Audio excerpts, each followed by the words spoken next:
program on XM Satellite Radio. The O&A virus spreading across America. That's better. Wow.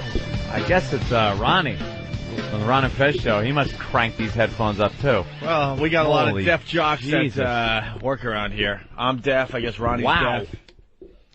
Whatever. You got the Pal Talk working? Yeah, finally. Seem to be a few bugs there right in. A few glitches as far as this computer goes, and finally got it sorted out. Yeah, we're up and running. All right. There are your office cam, two studio cams, OPANT and OPANT 2. All right, we're ready to roll through this shit one more time for you. Right. Patrice Laugh O'Neal. for a smile on our face and plow through this shit again.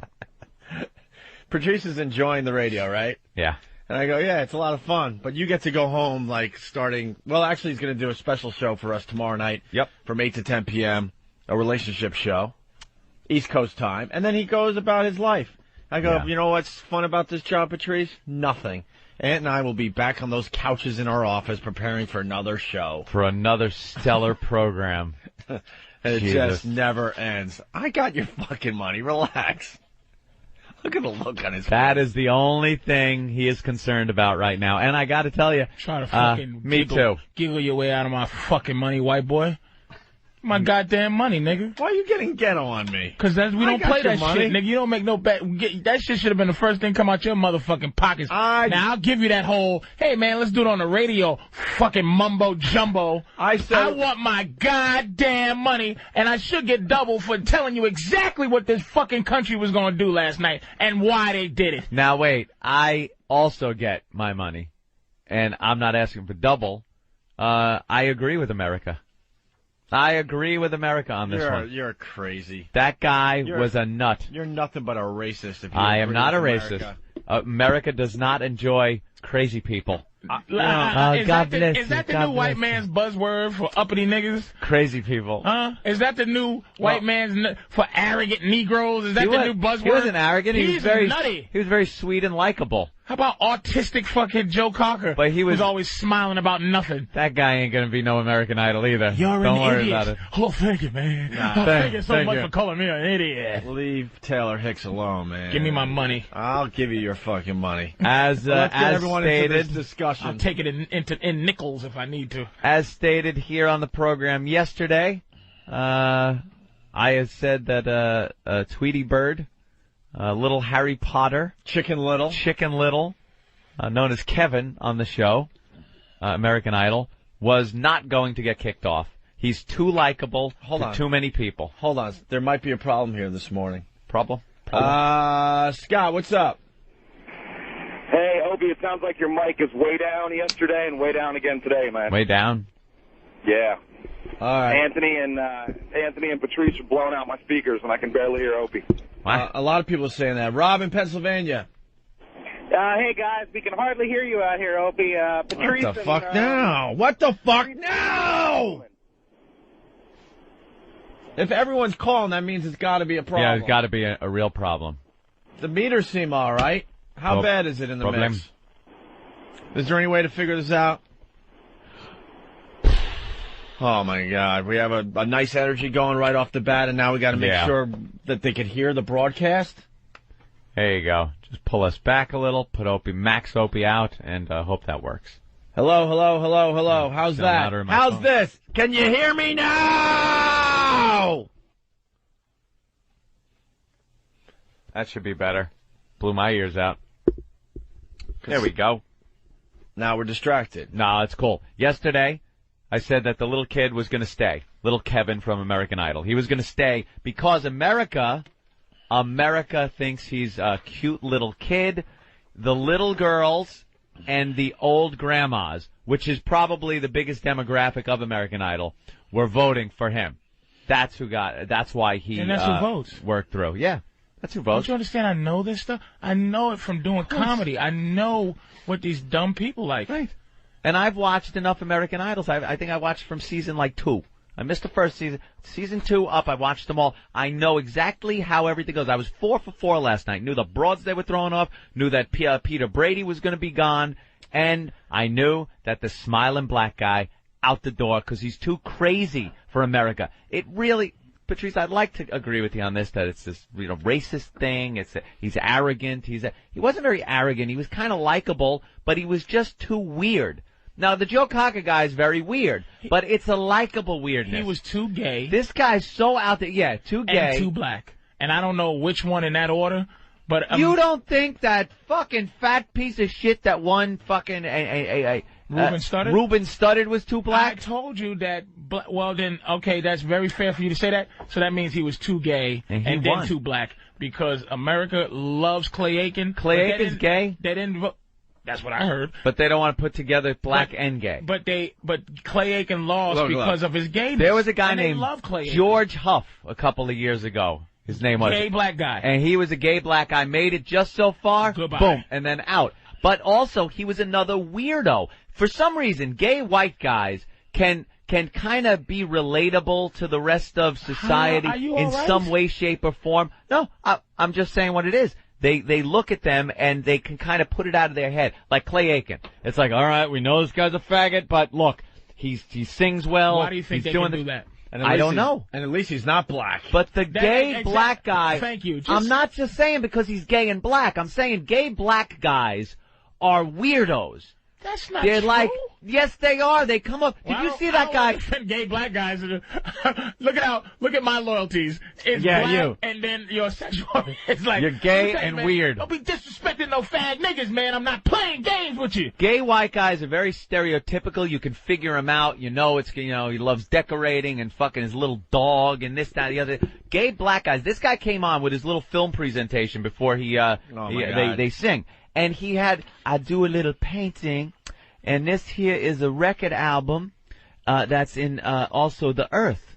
And both of them spin, and when they spin, the music plays, and everything is just great. Well, and America went, good, but right there I said, he is gone because of that. He could come out and sing. Why, because he was just too weird? Too weird. Because stupid me, I wasn't even thinking the gay thing.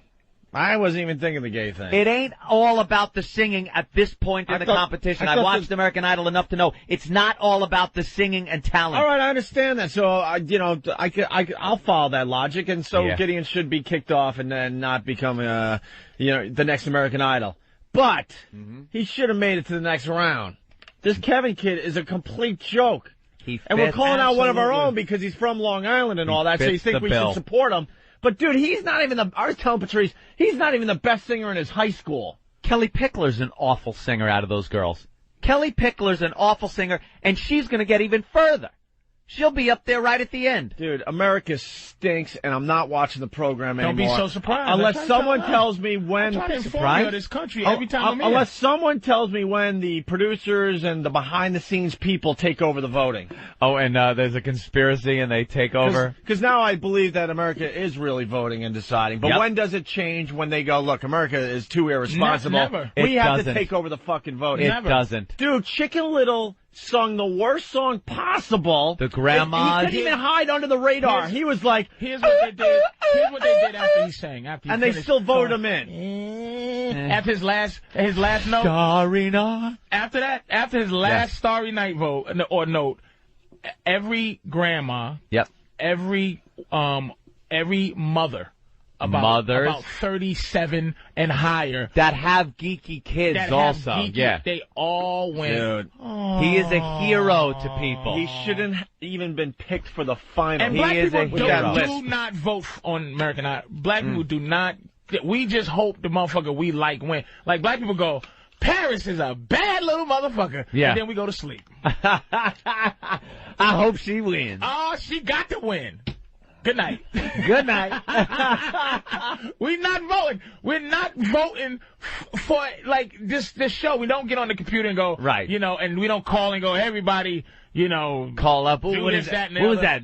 The last number 8? Yeah, it's not going to happen. We just go, we're mad about Gideon. Yeah. This is being discussed everywhere in the black community. That how the fuck did that little worm beat out Gideon?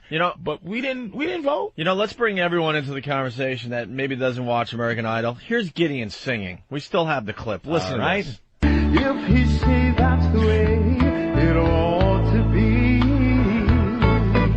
There you go. There's a little taste. Anyone remember Robert Cray? He sounds a lot like Robert Cray. That ain't bad. It's a little milk toasty, but I see the road cast of Rent in his future. Yeah, exactly. This is what the judges had to say. Smokey Joe I like Cafe. that whole record thing, man, you were doing on there. The record, the music goes in my head. Listen, it was all right, man. I mean, you started it a little shaky for me, but you definitely are an old soul in this competition. And I like the fact that you continue that. You know that's who you are, where you are. And I like you hitting the big note at the end. That kind of saved it for me for you. So it was all right, man. Thank you. God bless. Nice way to start the show tonight. Thank you, God bless. Totally agree. You are a unique sort in this whole group of contestants. And the throwback to your style is amazing. Even when you start with your showmanship and you flip your jacket back and you know exactly what to do. You choreograph how you're going to move, how you're going to be.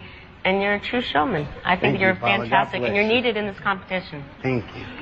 See, it's so weird, not relatable. You are quite odd, aren't you? I mean, that kind of tape beforehand, the painting and the record. What did that signify? It signifies my overall impression, variety. What all can I do? Okay. I thought it was good. I thought Weirdo. it was a bit cabaret, a bit over the top, but, you know, you do what you do well. And I like you because you're interesting. You're kind of growing on me a bit, Gideon. And that's another thing. He's a sissy, too. You think Simon? He flirts with who he flirts with. He used to flirt with Constantine last year. And again, let's disclaim it by this is what I think. He starts to get doughy eyes over some of these guys that he like. And he wanted to go, you're a weirdo, but He has a track record of being with a variety of bitches, though. Who gives a shit? Models and shit. You think that's all beard? That front. So doesn't Tom Cruise. That's the big cover-up. All right. Just thought I'd bring that in. I didn't say it meant he's straight. Look.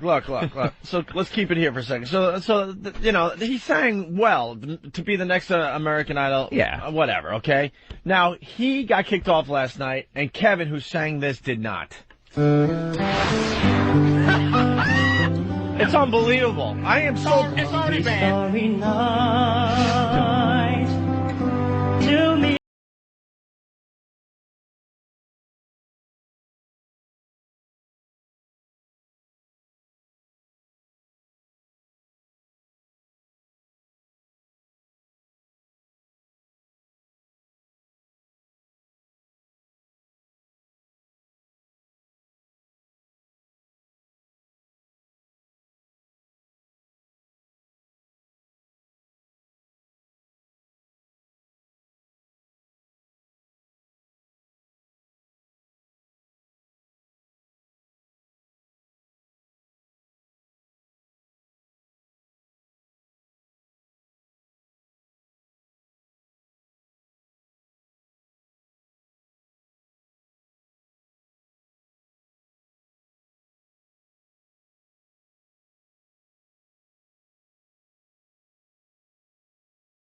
He sang this song, Stuff. Yeah. That would be Don McLean. Is it? Oof. I have no idea. You know what, though?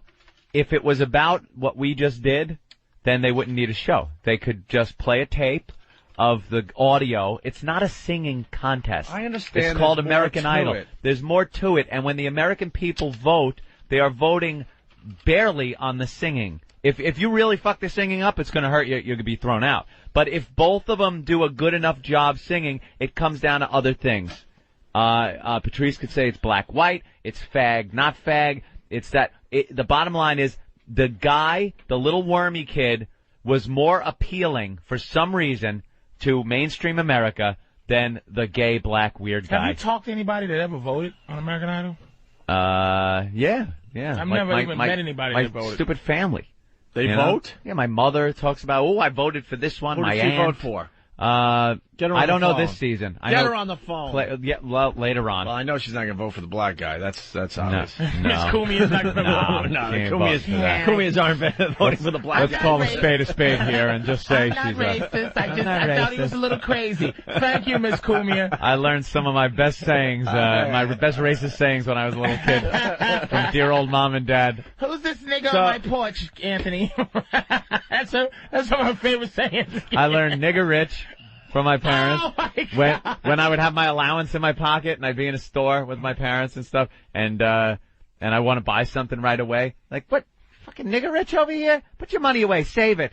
And then it was, when I'd be like, Mom, could you get me something out of the cabinet? She goes, what am I, 3 shades darker than you?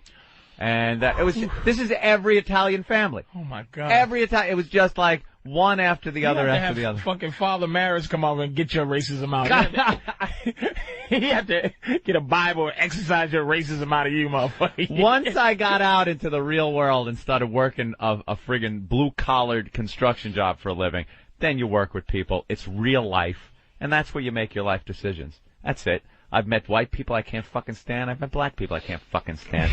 And that's how it works. Well, and for some reason, when a white guy can't stand a black guy, it's got to be racism. It can't just be the black guy's a fucking asshole. That's not true. If you're a lot of times it's true. I know that America on this particular thing. I look at.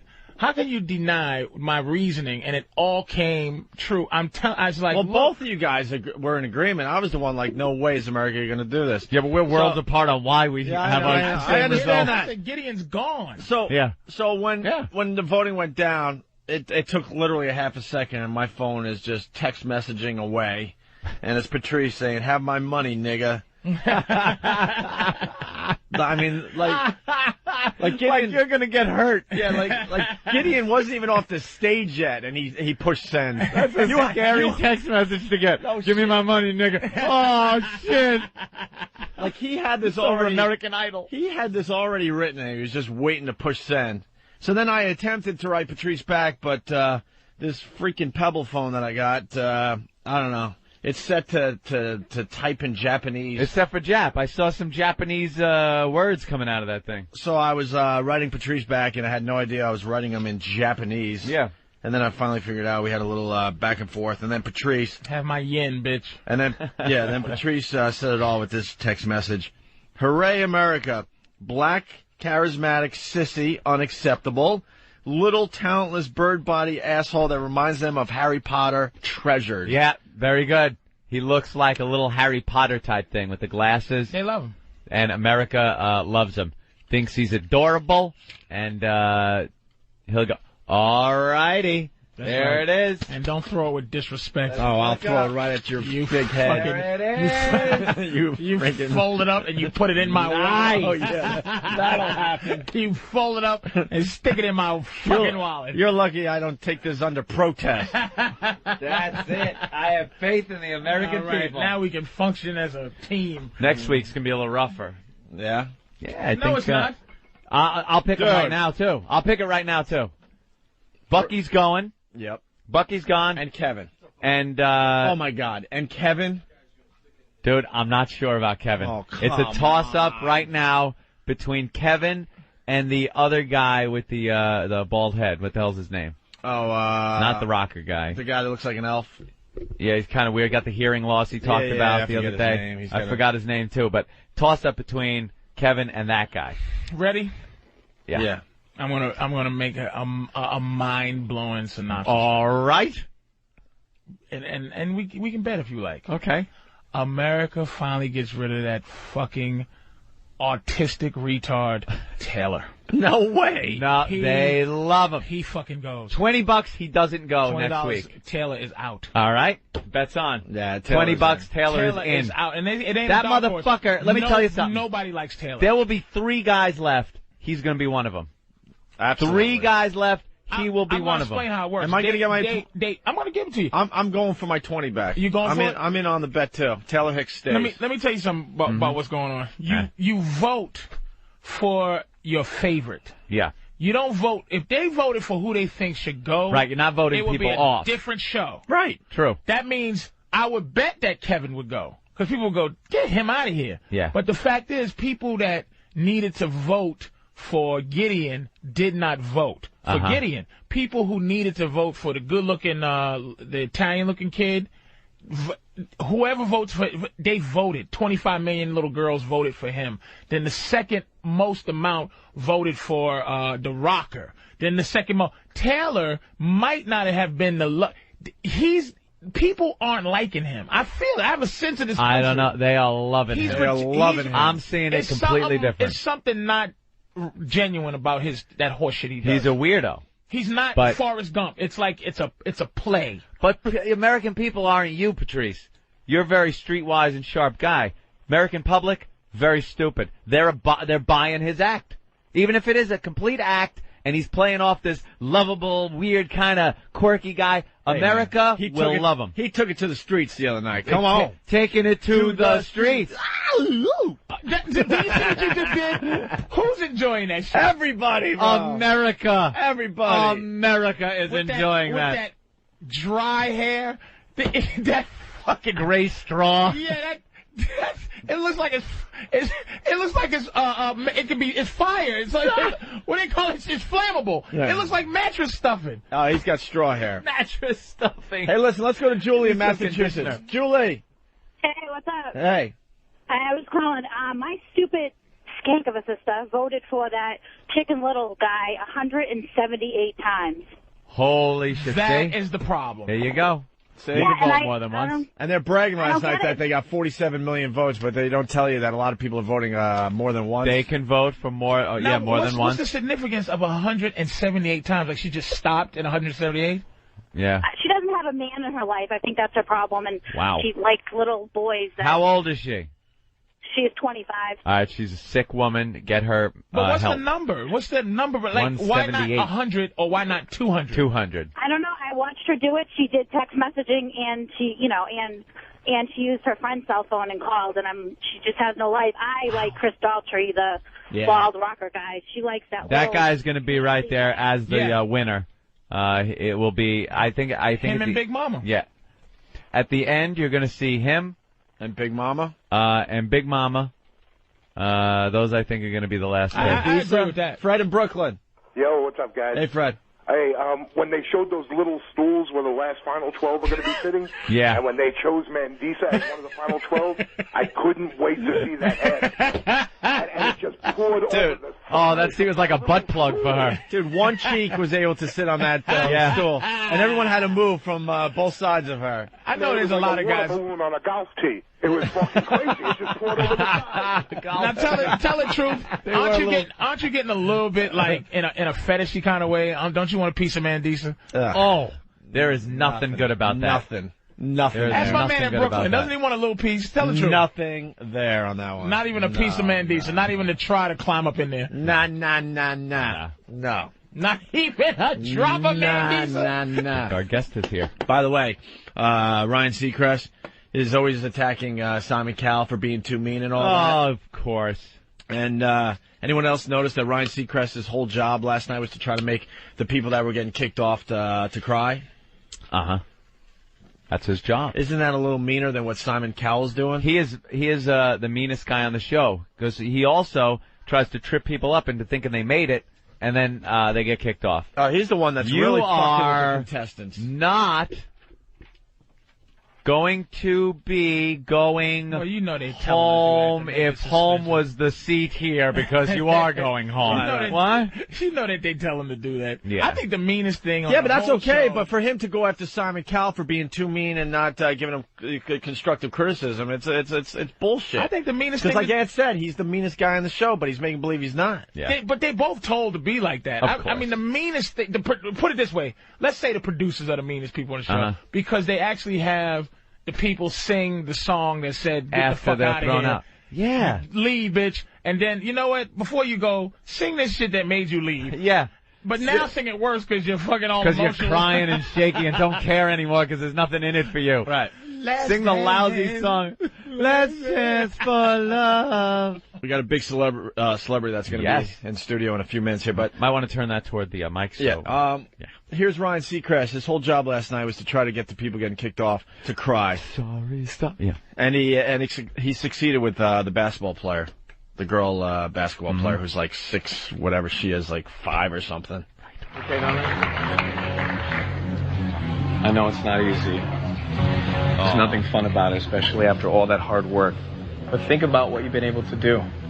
Think about all of the wonderful things you've been able to accomplish on the show. He's trying. You hear this? So trying to get her to crack. You hear this? He's pulling at those heartstrings. Yep. The show, the fans that you've won over out there.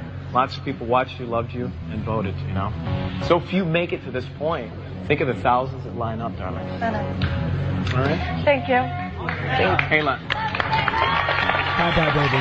Back to your empty life. Bye-bye. Come on. Goodbye. Come on. when you think, you know your career's over. Think of all of the things you've been through. What has been the toughest and possibly the most valuable lesson that you can take away?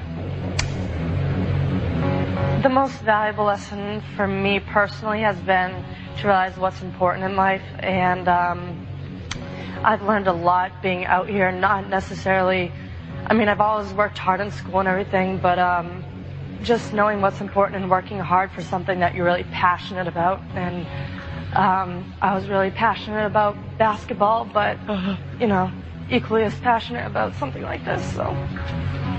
Hey, LeBron. I never cried. I never cry. Never cry. It's okay to cry because you care. It's okay to show that emotion.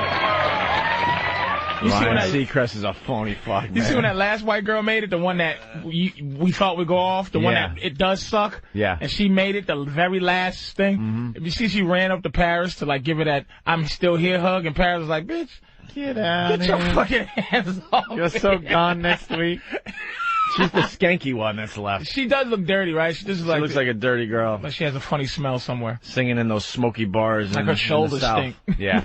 Like her shoulders. Hey, you guys stinky shoulders. Want to say hi to Burt Young or yes. what, man? Burt Young is here. Stopping by to say hi. And he brought his gangster like his maid brother with him. Yeah, I know, right? Let's not fuck with these guys. Doesn't he look like the head of a mob family? Oh, my God. Absolutely does. He does look like he should be in a robe. There he is. Burt Young. Burt Young. Welcome to the Opie and Anthony Show. Thank you. Is a real star. A real guy that's been in movies on our show, Opie. It's about time. Across 110th Street. I just watched that the other day. After we get... Yes, sir. Across 110th Street. Gangster got shot in the first scene. I was under old school, man. Before the credits came up. Done. Anthony Quinn. Fucking Burt Young, man. That's it. Right. Is that your brother out there? Yeah. Yeah, you can tell. Bobby. What's up, Bobby? He's going to make sure that it runs smoothly, right? He'll come right through the window. I know he will. You guys look like you should be conducting some business over some espresso in a back room somewhere. We have. I don't doubt it. We have. This is great. We usually have, like, dopey reality stars here, and here's an authentic movie star. Not playing around. Thank you. Well, very excited. Rocky Balboa coming out. I guess you guys done shooting? Finished shooting. Finished shooting. I saw the teaser for it. I think that's been leaked out or something on the internet. I don't know about Yeah, and it just shows Sylvester Stallone really kind of banged up. Bruiser looks like he's kind of in a corner somewhere, just a face shot, and it's a voiceover of what's going on in his head about being a little older, being older, and still having to do what he does. And it got me, you know. It was like, I want to see what's going on here, because a lot of people were a little skeptical about hearing that, you know, another Rocky movie's out. Because if you think of the same formula of the Rocky movies, he is older, it's not going to work. How does this work with an older Rocky Balboa? It was of course, a question to all of us, himself. But he took it like an exclamation mark, I think, on his life, really. He's been a man possessed. Yeah. Sylvester himself. He's like Michelangelo. And I think he built the scaffold himself. He won't leave the set. He made himself into shape that's brilliant. Just brilliant. But he don't try to disguise his age. Yeah. It's a one-fight thing. It's not a career move. It's against the devils that he has in his belly. He can't chase from life, his wife, just life in general. I think a lot of people were a little worried that it was going to be him trying to seem younger than he is, where the rest of the Rocky movies were, that kind of head on it. But if you think of the reality of boxing, a lot of these guys do go a little too long. Look at George Foreman. Yeah. Well, not to 67. If Rocky Balboa is selling hamburger griddles at the end of that movie, I'm going to be pissed off. Paulie's selling it. Oh, you're selling it? Yeah, Paulie's selling it. Now that makes sense. That makes perfect Foreman sense. got out Paulie in always time, trying though. to turn a buck off of Rocky, man. Foreman got out in time, though. Is this the all-time most sequels for one movie? That's a great Wow. Gotta be, question. well, This is going to be Rocky 7 officially. I think right? for a legitimate movie, you do things like Friday the 13th, they go up to like, Oh, that's right, 20 14, something like that. But This is a lot of movies. But though. this was 15 years in between. Right. Which is amazing. The one with Tommy Morrison was 15 years ago? That's right. Holy shit. That is a long time, man. Yeah. And what's changed with you, with your character over the course of 15 years? He's gotten so much wiser.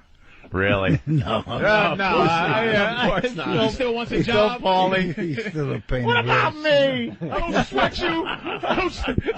One of the best scenes is the fight in the garage, where Rocky's just going to be like, what are you doing? I could blow on you and you're down on the ground. Rocky 3, best one. Without challenge. Yeah. Mr. T. Mr. Rocky T. 3. You liked Rocky 3 the best? I like that one was I like good. one. You have a favorite? 1 and 3. One is I think you got to give one the best because it really set the I whole don't thing even count up. one because it's like Jaws and then something else. Right, and then all the rest? It is what it is, and then the rest, out of the rest, it's 3. 3 is just, oh my God. If you watch anything with the longevity of the Rocky movies, or even a sitcom or something, you notice how the characters from the beginning kind of evolve into something a little different toward the end of it. And that happened with the Rocky movies. You watch the Rocky character, Talia Shire playing Adrian, her character in the first Rocky, and then as it progressed on, you really saw a change where it was like, it was a little unrealistic, especially as far as Adrian went, where I think they did a goof on it on Saturday Night Live years ago also. She's all mousy and wearing the little thing, and then at the end of the fight she comes running out in a dress, and she's got all this confidence and everything. But your character's been pretty consistent through the movies. Well, that's because I'm simple-minded. I can't expand or, just, Paulie has his own fun, his own wants, but they're limited. This here piece that he made now, which is exciting, is that the spirit of her sort of motivates both men in different ways. Was that a conscious decision to kill the character off, or did Talia say she didn't want to do it, or because it seems odd to have such a major character like that? I won't even say that she was killed off. All right. Don't all right, I'm ruining things for everybody. No, that's okay. Just what I've read on a little thing called the internet. You might want to wipe the slate clean of this internet thing. She pops up as a ghost. Yeah. Because the truth is, she's still alive. So much. She peoples the whole film. In one way or another. They're wrong. Wipe it off that goddamn. Wipe it off the whole goddamn internet? It might take a few minutes. He's going to beat up that computer. Get to it. I think it might be good, though, for Rocky, because for once she can't turn around and go, you can't win, Rock. Right. And he could turn around and go, Jesus Christ. Yeah, how about there was so many times how about she you was be an optimist for once? Could you get behind me from the beginning of the movie here, lady? He goes, is that what you want to hear? All right? Is that what you want to hear? I'm scared, all right? We're all scared.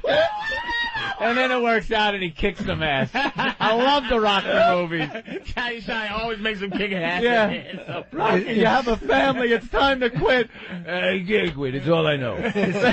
Sounds like he was watching a movie. I love the movies. I catch him. Any of the Rockies are one of those movies where if you're going around the channels and you see a part of it, you gotta you gotta stop. There's not you one. gotta see There's what's not going one on. you don't watch. I hate Rocky 5. I've seen it 10 times. Yeah, I'm gonna watch that one. 10 times, but I hate Rocky 5. Crush you. But I've seen it a million times already. It's But you know what you're gonna get a great kick out of?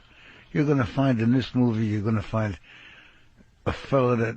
You remember the first one, the first ugly fight he had with the Spider Rico? He's in the movie. Really? We found him. And he was a very important fighter at one time in life. And he's in the movie. The whole movie, Rocky Balboa, is peopled with people from 35 years ago that we worked with. 35. That's when the first Rocky came out? Yeah. That was 35 years ago. And so it's like shocking, you know. First of all, they got old looking. Now, what's the guy's name? One of the great secondary Italian actors. It was in every movie in the 70s. I loved. He played Cheech in Godfather. In Godfather, he was in the original Rocky. Is he still around? He was one of the guys that wanted Rocky to be the leg breaker. He was good. He died. Oh, he's not around anymore? A long time ago. Love that guy. A talented actor. Yeah. He was in The Godfather. He was in Rocky. Always played a gangster type. I'll get his name. I'm bad.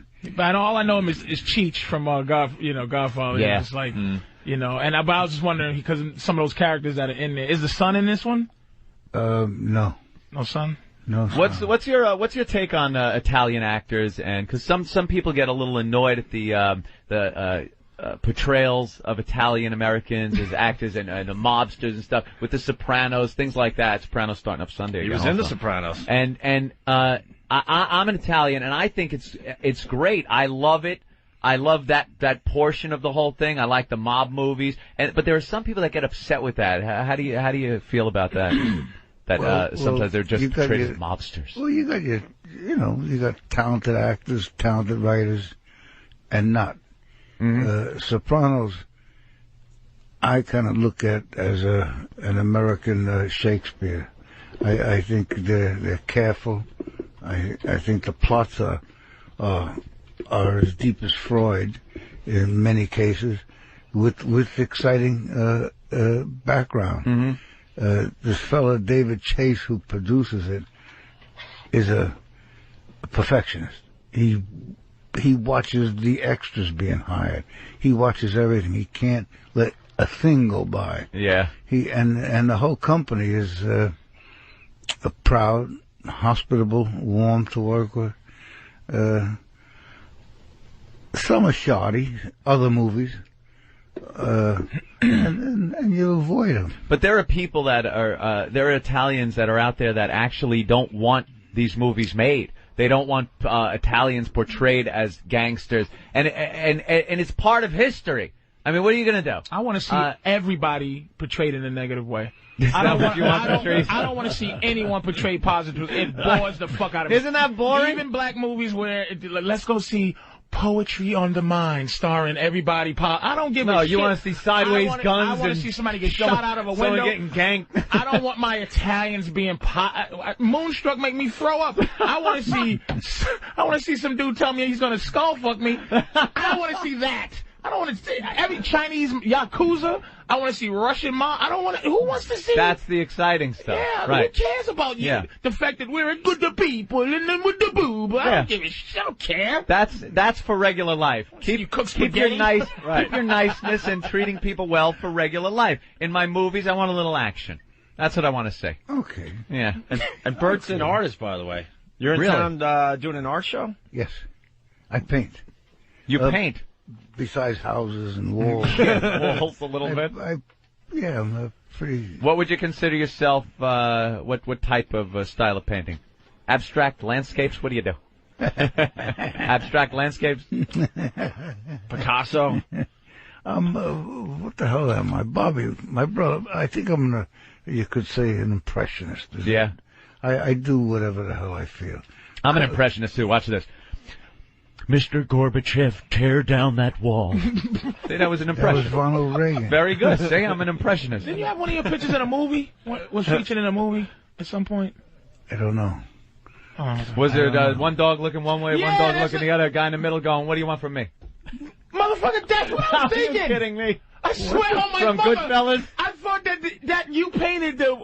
he's like, what are you looking at? Where they're at Pesci's mother's house, eating pasta. No. And they showed a painting. You thought that was Burt Young's painting? I thought that was Burt Young's painting. You don't think in the credits there would be a thing that says, and Burt Young's painting? Why did you say that? Because that's the only fucking painting you would know. What, last time you were at the Louvre? Get out of here. Oh, the Louvre. Yes. Yes. The Louvre. The Louvre. There's a little hula house right across the street. Get out of here. No one knows it. Really? I discovered it. Now let's get into some stuff. Who knew? No, it was wonderful. Yeah? And you go downstairs, there's Boots downstairs. But it was right across. Isn't that something? A Corsican guy run the joint. It was a little narrow joint right across. It was so great. How long ago was that? A while, 4 or 5 years. Are you married? No. Have you I wouldn't dare to. Yeah, right. He's talking about that's your past. You can talk about what you did before. Have you ever had groupies in the heyday? Was it like, oh my God, that's Burt Young? Like jump on me and like stuff? Like you was like living that life that we all try to live. I wished. Yeah. I never got jumped on too much. By bouncers and stuff, but not by the right girls. Approached by the shape. Probably approached by a few ladies though in a bar maybe or something like that. But never like yeah. But he's got the whorehouse. Yeah, you got the from the Louvre. From the Louvre. That's a story. You look at some pieces at the Louvre and then you knock one off at the whorehouse. There's a lot of good whores in front of Notre Dame. I never, you know something, now forever. Anytime I hear about the Louvre, see pictures of the Louvre from, I'm going to think, you know, there's a whorehouse right across the street from there. Burt Young told me. Why do you think Mona Lisa got that grin on her face? After I finish with it. Oh, that's great. Let's go to George in Jersey. Hey, George, what's up? Hey, morning, guys. Morning, Burt. Hello. Listen, I just wanted to say thanks for playing one of the greatest gangster characters ever as Bedbug Eddie in The Pope of Greenwich Village. Oh yeah, Bedbug Eddie. I never seen that movie, man. Oh, come on. I never got Tomorrow. to it. Eric Roberts, right? And I never got to it, man. Yeah. One of the greatest. They took my dumb Charlie. You want to hear, what's your first name again? George. George? Yeah. Yeah. That was supposed to be James Caan and Al Pacino. That was how it was originally tried to be cast. And that movie was cast perfectly with you guys. As it turned out, it was perfectly cast. Yeah. Yeah, let them do other movies. Thank you. I'm strong. Thank you for your care. That's awesome. They poisoned me in that son of a bitch. Yeah. That was a good movie. That was a good. Oh yeah, a lot of good quotes from that movie, right? Yep. Who was the other guy that was in it? James Russo was in it, right? Is he in there? No. Mickey Rourke. Mickey Rourke, Eric Roberts. Yeah. Julia's brother was in there. So that must have been something, though, going back to the same characters with Rocky after 15 years. Did you have to catch up? Was a lot of just, because I know some people I hook up with and you could just start a conversation again like it was yesterday, and other people you kind of grow apart from. A lot of people on the cast, though, you still familiar with? Have you kept in touch? As much as,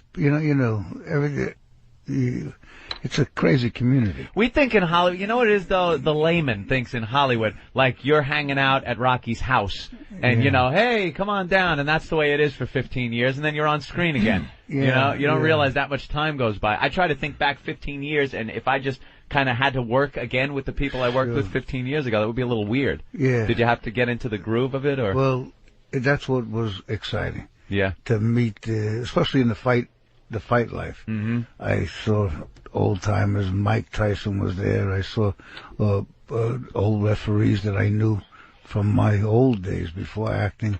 Wow. And that was exciting stuff. You used to box? Yeah. Wow. Yeah. And he kept everybody. And all those talking heads on HBO, and they were there. Mm-hmm. And all right, as the announcers and everything, and the commentators. It was just exciting. It just, and he was really like possessed. He just couldn't let go. And he's in the editing room right now, probably. You got to see him from the time where, he was selling his own script or trying to, and then making his own movie, up to the point now where he's, an American icon, legendary Hollywood superstar. Did you see any changes in him? Because, you were there at intervals during the movies. Any changes in him as a person during that whole period of time? Well, he always was impatient. He just couldn't understand downtime at all. Yeah. I saw he got a little fat and complacent in the middle of it, and then he realized he better wake up. And on this one, I think he put all plus the energy he did for the first one in his writing, in his commitment. I really literally had perhaps one of the best movie times ever, this last 1 hour. Wow. Really? When's the movie coming out, by the way? We think it'll be December release. Yeah. Were you in the whole movie? You're like second on the credit thing there? Yeah. I'm big stuff. You're big. Big stuff. Is there some evil black villain? Like, Sugar no, Ray Johnson? No, you know who the opponent is Antonio Carver, who's the light heavyweight champ. Antonio Tarver. Yep. Evil black villain. Evil black villain. I just knocked out Roy Jones. But the hey, woman. Oh, she dead? I'll fuck your dead wife. But he's not evil. He's not evil. He's not evil. He's just a nice guy. Yeah, he's a nice guy. Mr. T was evil, man. Woman. He was just such a great bad guy. Hey, woman. Hey, woman, you want to come over my place? Head of a real man. Ah, shit, a real man. I fucking love That was fantastic. Rocky. Goddamn, you can't It's win. fantastic, Rocky. man. You can't. That scene. Rocky 3 was him. I don't sweat you. He threw the bottle through the Rocky pinball machine and then fought him. And then he gets tired and can I get a job? Yeah. Rocky's like, oh, yeah. I don't know. I got dignity. And then Hulk Hogan, all my love slaves out there. Thunder lives his hair in the flesh, baby. Yeah. And it was a great movie, man. I really love Rocky 3 to my heart. Yeah, that was. Let me give you the pinball. The end of the pinball, I end up in the can. And he bails me out. Right. Yep. And he had given me a watch. Mm-hmm. And but the watch was a Timex, and he gave gold Timexes to Rocky, to the producer. They didn't give me nothing, and so I was supposed to say, I don't want your lousy Timex watch. So I took it off. Says, I don't want your lousy X-Lax watch, and they had to keep it. They left that. That was a flub? It was no flub. I did it on purpose. Oh. and Sylvester gave me a Cartier. Oh, wow. That's one right there? Yeah. Oh, my. That's a gold Cartier? Yeah. Can you read? He wrote in the back, you need bifocals to read it. Oh, my goodness. Hey, that's pretty cool. You're brave giving that to Patrice, no kidding, man. Yeah, I'm watching. He's a big guy, but he can run real fast. My brother. Fucking, what's his real name? Jerry, what are you, fucking out of your mind giving that nigga your fucking watch? Did you lose it? Did you get punched in scene 12? How you? His brother's eyeing you up, though, man. Love Sly, man. It's written with hand. It's like engraved with like his handwriting or something. That's cool. That is really I'm cool, giving man. Burt Young back the watch. Everybody can see. Bobby, I got it back. Gave him the all clear. His hand came back out of his pocket. All right, Burt, all clear. You're getting a little liberal there. The all clear. All clear. Everything's all right. God damn. Look, he's giving you the thumbs up. Everything's okay here. That's a beautiful watch, man. A gold Cartier. That is nice. Yeah, Serious business. That was from his own pocket. It was nice of him. Well, Burt Young is here to promote his art show. The U.S. debut is here in New York on March 10th. That's today. Yes. At the Jade Nectar Gallery. Yes. Where's that? That's we don't really go to art museums a lot. Well, you guys should show up. Yeah. We'll show up. You could tear the place apart. I should get some of that, what they call culture. I had a show in Montreal. And it was huge, Gallery 1225. Right. It was very successful in Montreal. It was wonderful. It was lovely. And these are friends of mine, and it's an artist who owns it, Lana Santarelli. Okay. And her work is represented also. Okay. And it's on what the hell is that? I really don't know where it is. Maybe we 62 Cooper Street, I think. 62 Cooper Street, the Jade Nectar Gallery. Look at some of Burt Young's paintings. Look at the info and plug in. And it's an impressive gallery, and the woman who owns it, I think she's more talented than me. Her work is wonderful. We were friends for many years, but I just really saw her work, and it was exciting for me. Are you selling it? Yeah, sure. That's the point. Is that the point of galleries? Why not? Okay. Well, I really want people to say, "Oh, goddamn, he paints. He's an artist." I like that feeling. I like to go into away and just do what the hell I want. No producer, no director. Just no, it's nothing you got to figure out. I got a big empty house. Maybe I could use Burt Young on the wall. You don't have to figure out what like. I don't have to interpret your stuff. I can just see it. Go, okay, that's a shark or whatever. Yes. I don't have to go no. some 2 lines. And it's like, wow, I fit. It's actually art. No, you got the eyeballs all in the right place. Yeah. That's what I like. That art. Right. I like that. I'm not deep enough for that. Yeah. Great. Are you gonna be there all day, Bert? Yeah. What time are you gonna be there today? I'll try to be there 6 o'clock at night. They're gonna probably feed me. Okay. And the folks, Amal from Montreal are coming in, and like I said, we're all friends. Right. So this should be. I'm very excited about the whole thing. That's great, man. Meeting this goofy room. This is a way to start the day. This will wake you up a little bit. Whew. Hey, there's a lot of truckers that want to say hi to you. From truckers love the show. Well, they love the movie Convoy. Scott in Ohio. Hey, Bert, I just want to thank you for your role as love machine with your warm waterbed in the back of your Mac. Jesus, when the hell did you From the see movie that one? Convoy. Did you? Oh, Convoy, man! I know that was Sam Peckinpah. Yeah, he played Love Machine. A love machine. I was attractive. That's going back when they can make a movie based on nothing but the CB craze.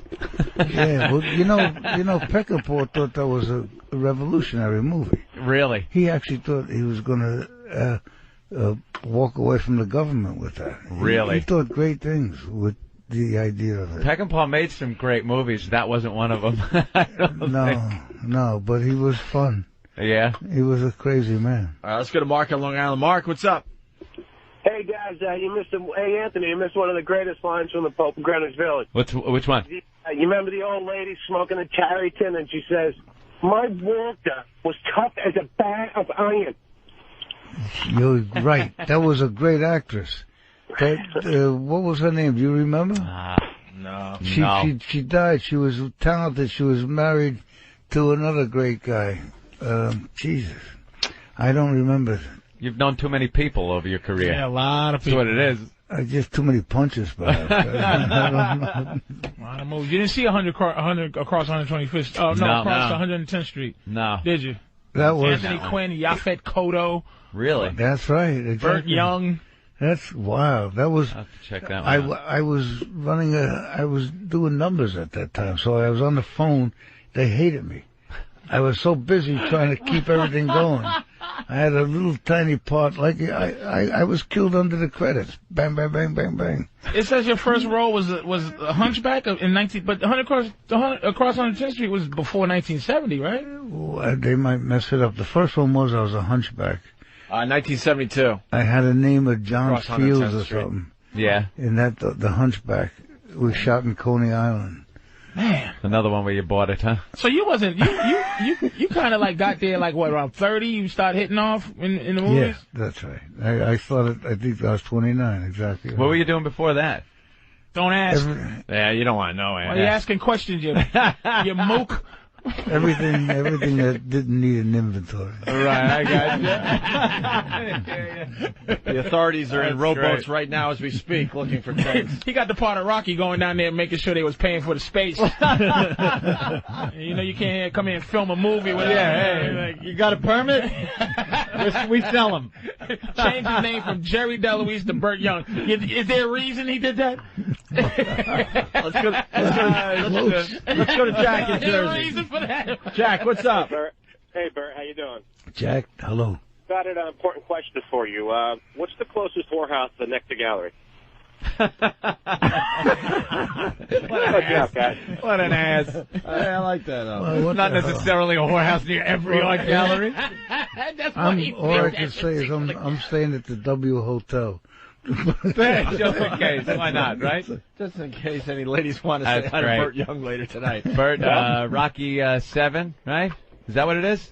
No, it's Rocky Balboa. It's called Rocky Balboa. It's the 7th in the... No, I think it's the 6th. Is it the 6th? Yeah. Look at me, I'm already putting another sequel on it. Well, they said 7 on our sheet, so we... But that's kind of cool. I like that it's not Rocky in the number. It's Rocky Balboa. That's his doing. That was a very good idea, I think, because it kind of takes away. It makes you think it's not just add another number on, same plot line and everything like that. And it really is not. And I got to tell you, from seeing that teaser, it definitely intrigued me because I think a lot of people have to be broken of the notion that this is just another installment of Rocky. It looks good. You know, it does. The first movie was, I at times had to help convince producers during it that it was a love story. The fighting was important, but it was about standing up. Not even winning, just standing. And women, man, whomever, just standing. This has gone back to that. Standing. And that's all the hell it is. Yeah. It's a plain man that through the mill, like we go, in and out, as long as we were around. To end up on your feet, that's pretty good. Yeah. All right. That sounds great. Very good. Don't need no has-been messing in my corner. Hey, Creed. Hey, Creed. I love it, man. Well, Burt Young. Hey, woman. Yeah, let's Great, thank Burt man. Young Thank for you. stopping by today. It's the Jade Nectar Gallery tonight, starting at 6 o'clock down on Cooper Street, right? Yes. And again, I never take pictures with probably 1% of the people that come in there. I would be honored if you would let me have a photo with you, sir. What a pleasure. Thank you. Oh, you should have said no. Yeah, throw me off in front of the fans. That would have been great. Oh, no, I'm too busy. We're back with the Opie and Anthony program on XM Satellite Radio. Is that official? No comment. Cannot comment at this time. I hate other people's kids. We interviewed her on our show earlier this week. Yes, we did. And now she's on the Today Show. On the Today Show. Look at that. Although that's not her. Lost a lot of weight.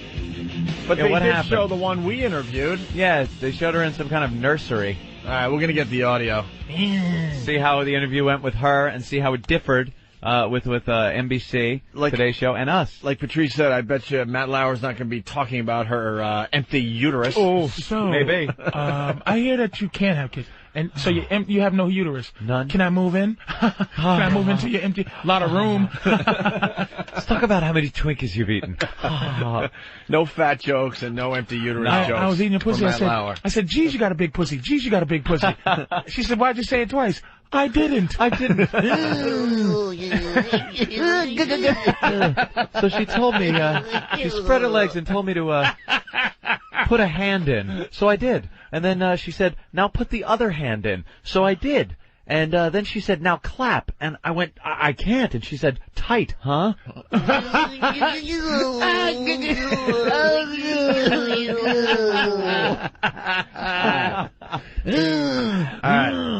was funny. Hey, woman, you got no uterus, woman?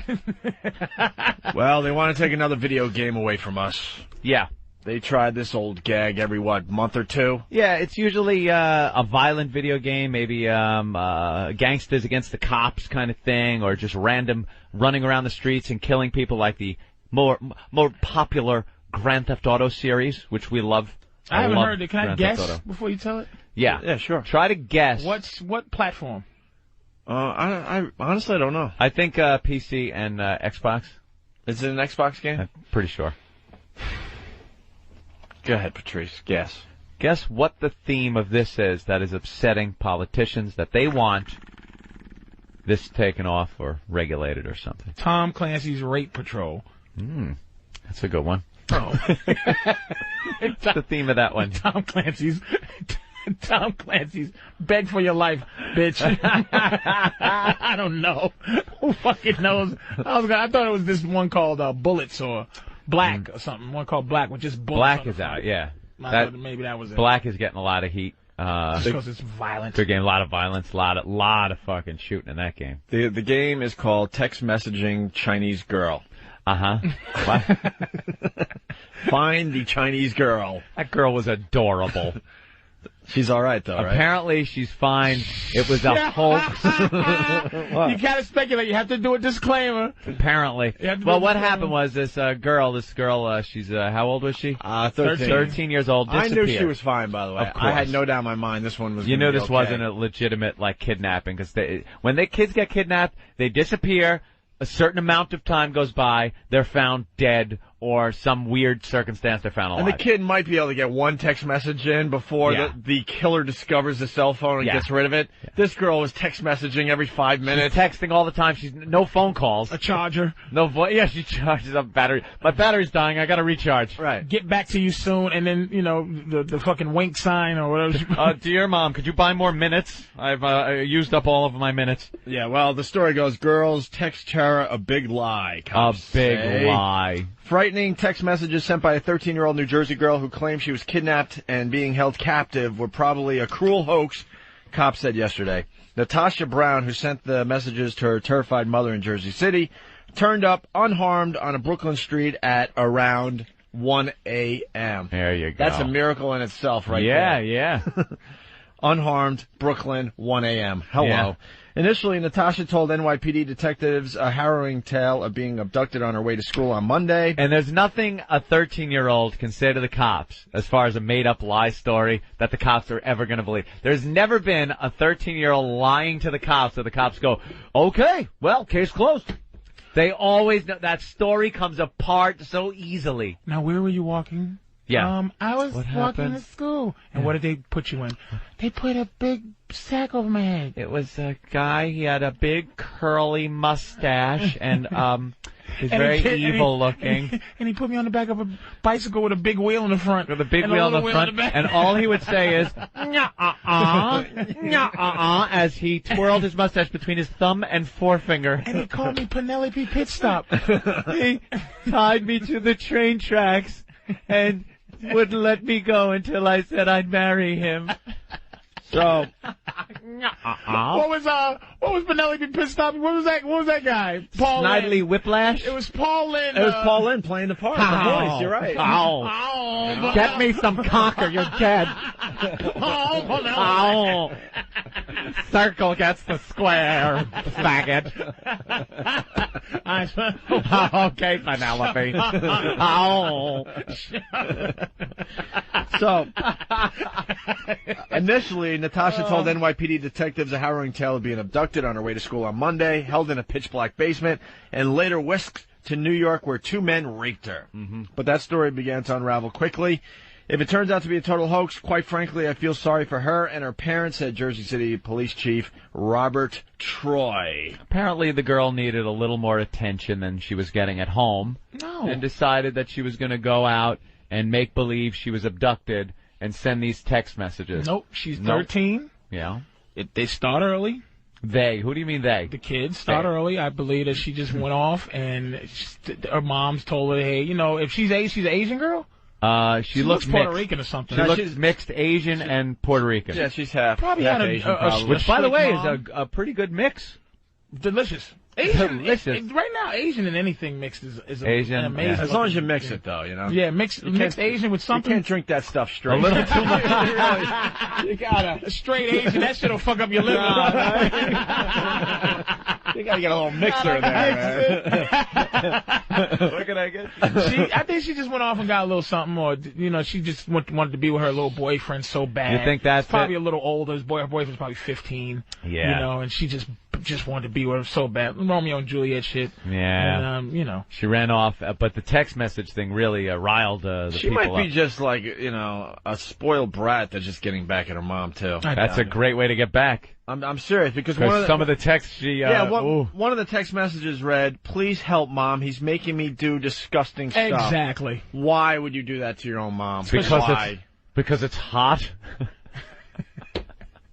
What a text message. So they're not really buying it right now. They're making me do disgusting things. What did they make Lick you do? this urinal cake. Do it. Here's another... Could you imagine being a mom? Lick the urinal cake. Oh, my God. You don't think that's disgusting, Patrice? Of course it is. Lick the urinal cake. You got to feel for a mom a little bit, because another message read, help, I'm scared, I don't know where I am. Could you imagine being a parent and you're getting this shit from your kid?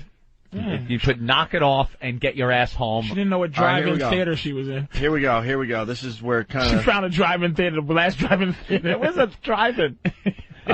Investigators said the girl met a man about 3 or 4 weeks ago at a Jersey City shopping mall and agreed to stay in touch with him by text messaging. Text or MySpace. On Monday, she played hooky from school to meet him at a mall, but the two parted company later in the day. Well, so it's all about this guy. The guy. How old is he and how big Probably trouble 25. is he in? They're not saying At the mall. He's in trouble. Bought her some little panties, bought her a little fucking a diary with a gold binder and a key.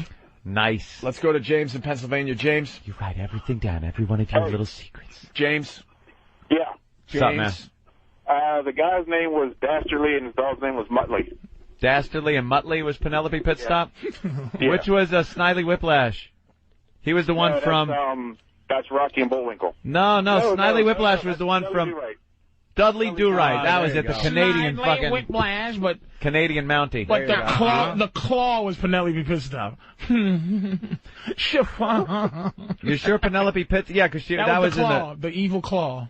The evil claw. The evil claw. Oh, shit. I hung up on you by accident, bro. Yeah, Penelope Pitstop was the one with the crazy races where they'd all have their cars and they're racing, and she was Penelope Pitstop. The something gang, there's something... Yeah, it was like an ensemble cast it was great. of cartoons. Pete in Buffalo. Hey, how's it going, guys? Still snowing up there, bro? Love you. Listen, when I was 14, my cousin, who's the same age as me, she was kidnapped too, and not real kidnapped, of course. She made the whole thing up. I mean, it's like this weird cry for help thing, and you know, you were saying like, oh, the cops weren't believing it. It's not about like they don't think that way. It's you know, they want to convince the parents, or like she had just broken up with her little 14-year-old boyfriend at the time, and she wanted to get back. So, you know, she said that these 4 black guys grabbed her. Of course. Oh, boy. You know, of course. Threw her in a car, and of course she didn't remember what they looked like. It's always over the top, too, like that. Like, when does that ever happen? Like, the cops will be like, you know, 4 black guys grab this little 14-year-old white girl, throw her in a van. You gotta give credit to the cops at this point. They're onto that gag. Oh, please. They gotta be onto that gag. She actually took a knife and like cut herself like on her collarbone, and said they were holding a knife to her throat, but it was like on her. It was so bizarre. Well, on the other hand, it happened the other way around with Tawana Brawley, where she was blaming cops and politicians for throwing her in a bag. Oh, that happened to her. Where she, what was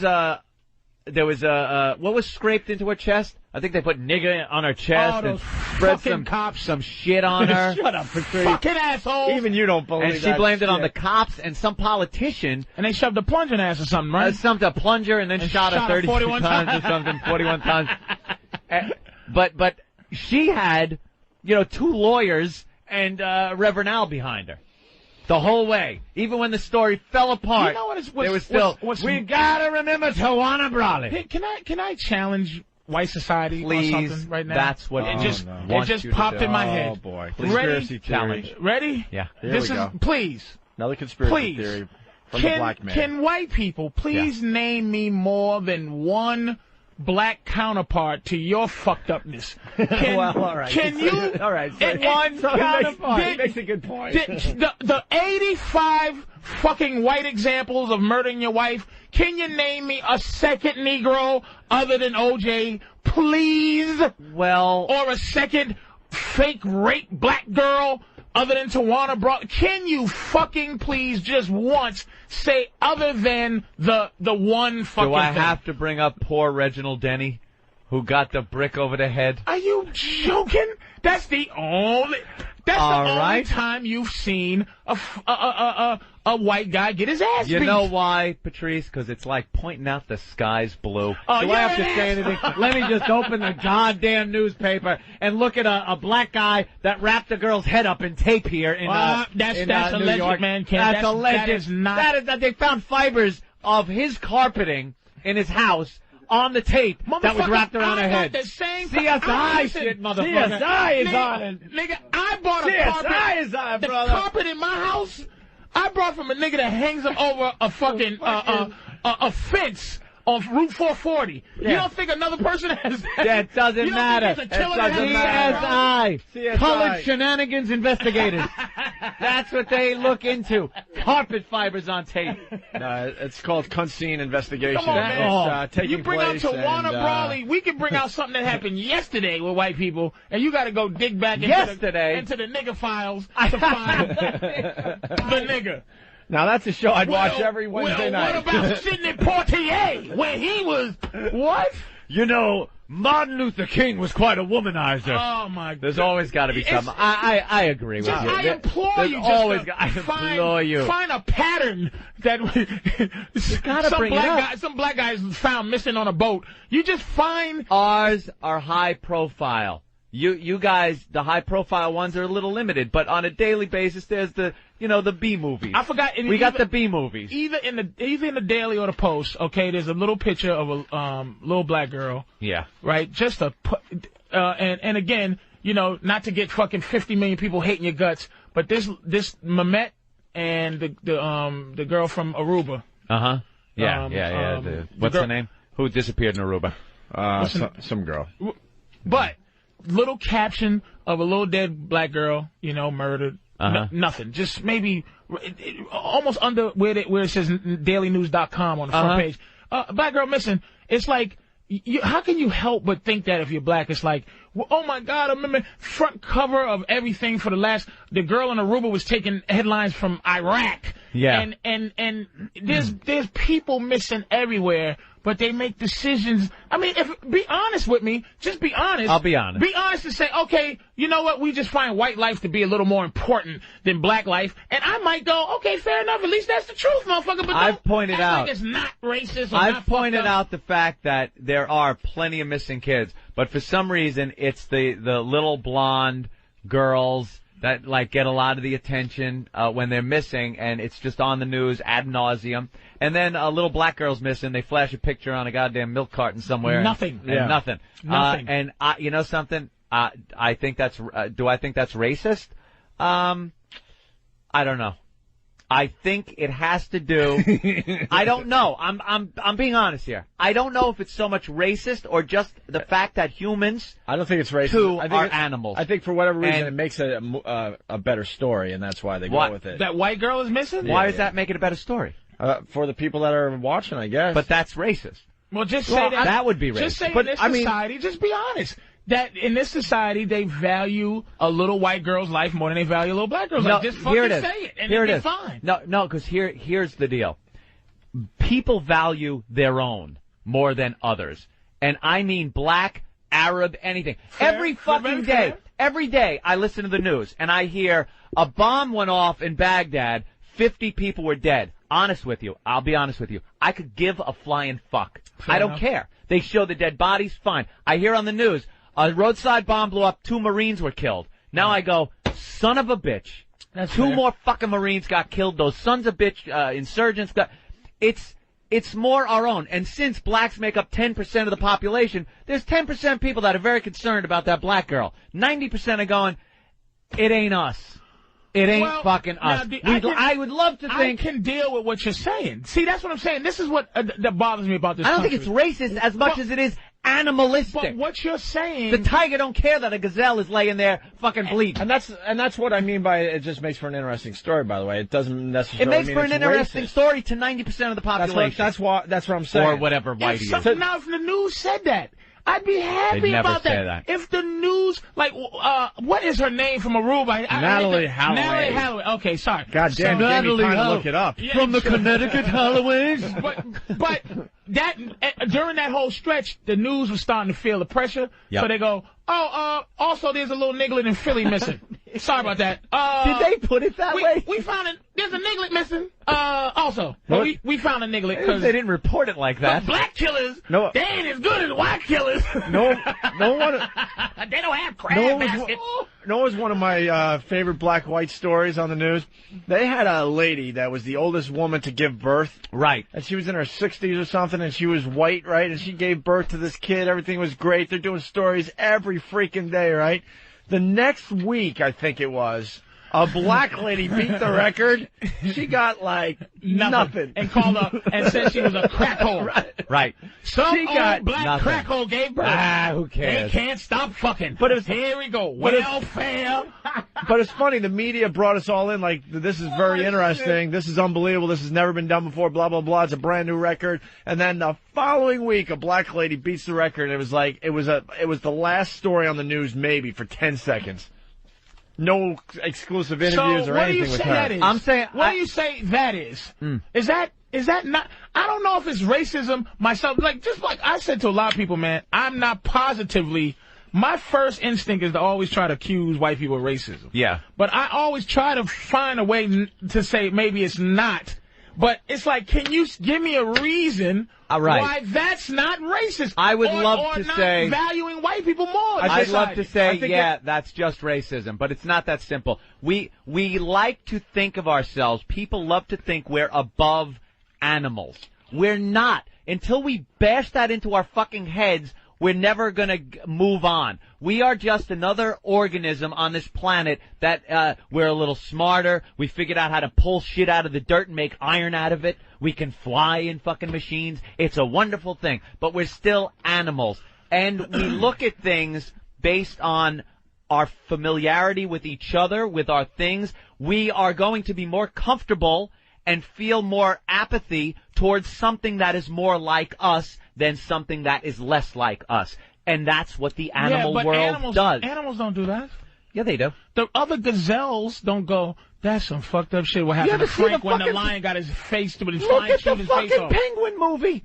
They're looking at the dead little penguin baby going, they're crying. They're not looking at the dead bird going, they could give a shit about the dead bird. They care about We're their little animals. penguin babies. We care about each other. Do you think that Anthony's way onto something do you think here. that black people gave any bit of a shit about JonBenet Ramsey in that whole case? Yeah, that's a bad example. That They was didn't one of those care things. about her. They Here's a did. privileged Because little we white know, girl. We know about it. You knew about and it. We do know about but it. Was there this big outrage of people going, well, they got to find out that the parents are doing it? No one You know what? cares. That JonBenet Ramsey situation is almost as big as OJ. It's huge, right. And It's people huge. do care about that girl. That might have transcended it. The little girl in Florida with the pink little Kango hat. I'm gonna tell you who black people fell for. Who? That girl that just got on at the car wash. You fell for that girl. Oh man, that was a bad That one. watching into that girl's life, you fucking go, oh my god. Be hauled away by that saying monster. I'm not saying. Yeah, but that goes to a whole nother level because there's actual video going, oh my If god, that was a black this is girl- human life,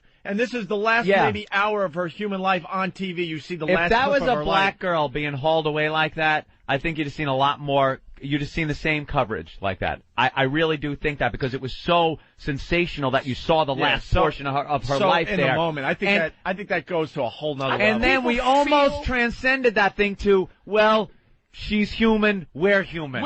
So I can then feel some sympathy towards that. Let me be fair and let me clear up what the problem is. Mm-hmm. The problem is not that Mehmed or Natalie Holloway they're dead.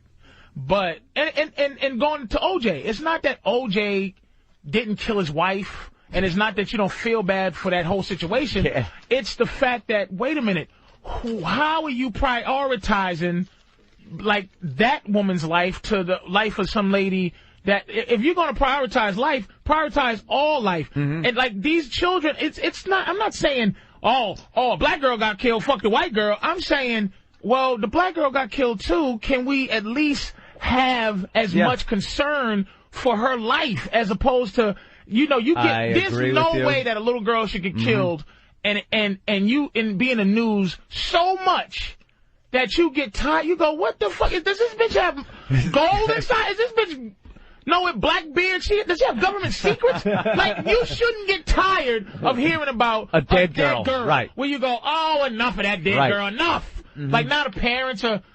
It's like they're trying to take this thing to court in New York and you're like, enough already. Enough of the girl. Man, Shushton, move on. Yeah. It's because like there's other people dead. There's other people getting killed. There's other people dying. Just look at say, You're right. Give everybody fair. You're right. Something. You're right. But look at the way the news works. And the only place we really hear about it is the news. Where else are you going to hear about it, your friend? Right. So you hear about it on the news. The news, admittedly, a business looking to bring in the most people possible. What story is going to get them more ratings? If they said that. And it does look racist. If they said that, I think that the country would be happier if they go, tonight in news, little white girl's missing, because more people will probably be concerned. Tune in, about this and then we can tell our advertisers that more people are going to tune in for the white girl story. More affluent people are going to tune in for the white girl story. So that's what we're doing. It's more about money than it is racism. Demographics. If they said that, then we could be happy. If they said that, there'd be a fucking revolution. No, it wouldn't, because it's already a revolution of people going, what the fuck? Where's the missing black people already? Like, you just want a little honesty. It keeps people divided because we're like, okay, going back to American Idol. I'm saying this country's not voting for a black sissy as their idol. Now you go, no, I don't think so. But if America goes, you know, when I voted, I just didn't like it. He was arrogant black sissy. I liked the little boy. You know what? I can't battle honesty. I can battle fucking dishonesty, or not dishonesty, but what's the? But that's the beauty of this whole thing. You're never going to get honesty from your media. Never. Even from the average white person. Never. Yeah. No, you won't. You're not going to get the honesty. average white person say the fucking white truth. people are very scared, to be honest, with they make me with sick black with people. Their fake bullshit. With black people. Did I mention black people? We're very scared of black people. Why are you so mad at OJ? Is it because a black man killed a white woman, got away with it? No, it has nothing to do with race. Nothing. People are they walk on eggshells. White people, on the whole, walk on eggshells when dealing with black issues, black subject matter, black people. It's an eggshell thing. And a lot of black people are to blame for that. For putting Whitey in that position. We don't. Where the race war is between liberals and conservatives. Black people are like, hello, we're the issue here. and you got liberals and conservatives arguing with each other about how to fucking treat niggas. I'm in the room. I'm in the room. All right, listen, let's get some phone calls in, because they're going nuts out there. Jane in Pennsylvania, what's up? Make it fast. Hey, guys. I just wanted to say I have to agree with Anthony in that I think the media plays on what we want to hear, what we want to see. If it was a black girl that was disappearing from a school trip in Aruba, I think it'd be all over the place. But, you know, I think the reality is that kids disappear every day, and that... You think they would show as much? I don't think I don't think a black girl disappearing in Aruba would have gotten as much coverage as the blonde white girl. Not a drop. I don't think so. American girl? Nope. No way. Don't think so. No way. Nope. I got to be honest with you. I wouldn't see that happening. But I don't see that as being completely racist. You could see it as racist by association, but I see it more as a business decision, as a demographic decision by the news, than it is going, we don't care about this person really, so let's just not address the issue. I think that's the media making that call, not... Yeah, of course. Not humans. I'm not saying, don't get me wrong. I'm not saying that the human factor, if it was a little black girl and they showed her last seconds, right? I felt I felt for that girl. Like, your heart goes out to that girl. It was sad. No matter what the fuck she was. No matter who she was. Right. You're not human if you don't feel in that moment. I'm saying the point is, if it was a little black girl in Aruba, just give it the same. She's missing. That ain't gonna happen anytime Ain't gonna happen. soon. And if it doesn't, just say, here's why it ain't going to happen, big shot. Even with Natalie Holloway, they were probably wishing she was even hotter. Yeah, because she was kind of like, skanky looking. Man, she's like a 7, but yeah. We can run if with you want to see missing niggas, read the Amsterdam News, motherfucker. Amsterdam News. You go to 125th Street and get a free copy of something. Here, look in the back of the Daily Challenge. I don't give a fuck. Read Al Sharpton's blog if you want to hear about missing nigglets. Let's go to George in New York City. George. Yo. Hey. Just wanted to correct Anthony on something. Okay. They put little black girls on the back of chocolate milk cartons. It's been 20 minutes. We need a joke, man. We need a joke. But somebody should really put a silencer on this one. That's another old ass joke. He couldn't wait to say that. This is a faceless motherfucker punching out. That was probably works with somebody black. You just said that joke was handed to me when I was in my crib. Yeah. Come on. You're going to need this one someday. He could have just beamed that mentally to you. Let's go to Joe in New York. Joe. Yo. Yeah, you're Come on, man. We're on a good roll here. So an honor, bro. It's an honor. Cool. Not for us. The media is so afraid of portraying a black guy as like the bad guy. Are they really? Let's look at the front cover of the fucking Daily News today with. Well, that guy is a bad guy. With Mr. Nigga who ain't did shit yet on the front cover. Patrice, but all over the spectrum, bro. He did it. Let's be honest. Let's relax. The guy did it. I will say there are white guy crimes. I will be fair. Pedophilia is exclusive to you, white guy crime. When a black person is a victim, it's always another black person that fucked them up. That's why they're not on the news. Not in the news. Now, okay, when a black person's a victim, he's only a victim when a white guy does something fucked up. Absolutely. I will be fair. Other times, I've thumbed through the paper, gotten to page 27, a little column, you hear about some cookout going out in the backyard somewhere in Brooklyn, and there's 3 dead in a shooting, and you know it was just a bunch of black guys with a problem with each other. Doing what they do. Yeah. I'm just trying to cook out, and the motherfuckers are shooting shit. And you know, because it was on page 28. I will be fair that race is a ploy to sell. I understand that shit, but but say it. There won't be a revolution. That kind of honesty if would you be come great. out just like we was talking about Coke.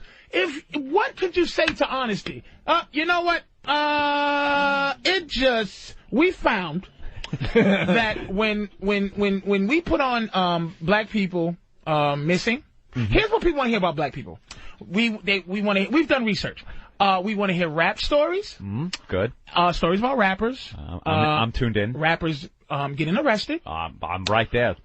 We've shown that the people aren't really interested in missing black children. No one. They love missing white children. Yeah. They love white children in some sort of danger that may or may not have happened.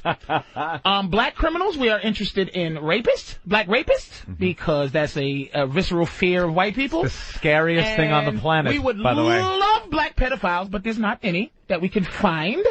There's a black guy, I'm sure somebody go, remember that nigga in Atlanta in 61? That guy's always brought up. You fucking asshole. Whenever serial killers are brought up, Charles something, right? Remember that nigga in Atlanta? Oh, really? Remember the 47 white boys last week? Look at you and your stereotyping. That is so true, though. Sons of bitches, man. We got them all. Let me tell you something. You got to accept that half of it with a little weight on your side.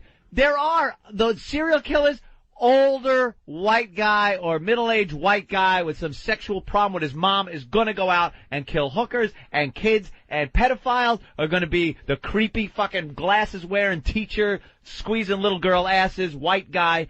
But there are certain crimes that are just for you black guys. Not always exclusively. I'm sure you could pull up another Atlanta thing like that. But that's the one they want to see this guy, this Daryl Littlejohn. Because it's a white girl. Because it's a white girl, so that really taps in horrifying to the thing that we're trying to get out of. The monster movie. Oh my God. Oh, big.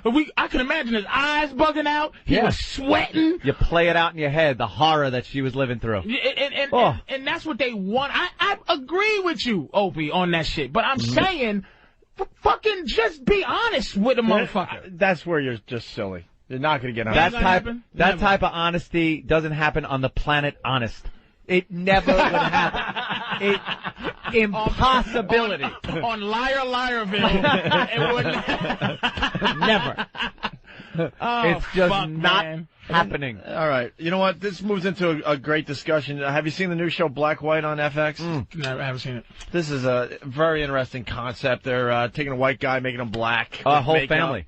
Whole family, actually. It's a white father, white mother, white daughter. And then there's another family, black father, black mother, black son. And they, through makeup, make the black family white family black, send them out, see how they can assimilate to their various race, see how the problems that they have, and see how the other half. And you know who's going to have the epiphany at the end? The white family. The white family. Oh my God! I didn't realize how hard it was to walk around as a black person. Apparently, makeup-wise, I'm hearing the white daughter as the black girl was the best looking. Like, they kind of made her up where it was kind of passable that she could be black. She was kind of cute. But there's pure comedy in the show, though, man. The black kid dressed as a white kid didn't want to role play. So he just looked like a white kid, kind of weird though, but was all acting ghetto. Like he didn't want to really commit to the role. Which is not that crazy now. No, that's perfectly acceptable. Perfectly into the whole thing. They call them wiggers. The white kid kind of looks. He reminds me of like when Eddie Murphy used to play a white person. Yeah. Remember like that over the top makeup that doesn't like white chicks. Yeah, exactly. So we got a few clips from the show. The first one is white guy will pick up their walk. So this is like when they're first starting and he's excited about certain things. Oh, so this is an actual white guy before they turn him into the black guy. Yeah, they take two families and explain that. But all right, so when you say white guy in this clip, it's an actual. It's the white guy. It's the white guy before he becomes black. Yeah, and he's getting excited about the whole process, I guess. Yeah. My name is Bruno, and during this project, I'm going to become a black person along with my family. My name is Rose. I'm 17 years old, and I'm a white girl. It's just so exciting to be a part of this project. I don't know what to expect. I'll pick up some other affectations and characteristics and maybe end up walking a little differently. It's going to come out with the Antonio Vargas pimp from the 70s, Huggy Bear walk. With the hand turned backwards. Yo, where the bitches at? Oh, yeah, baby.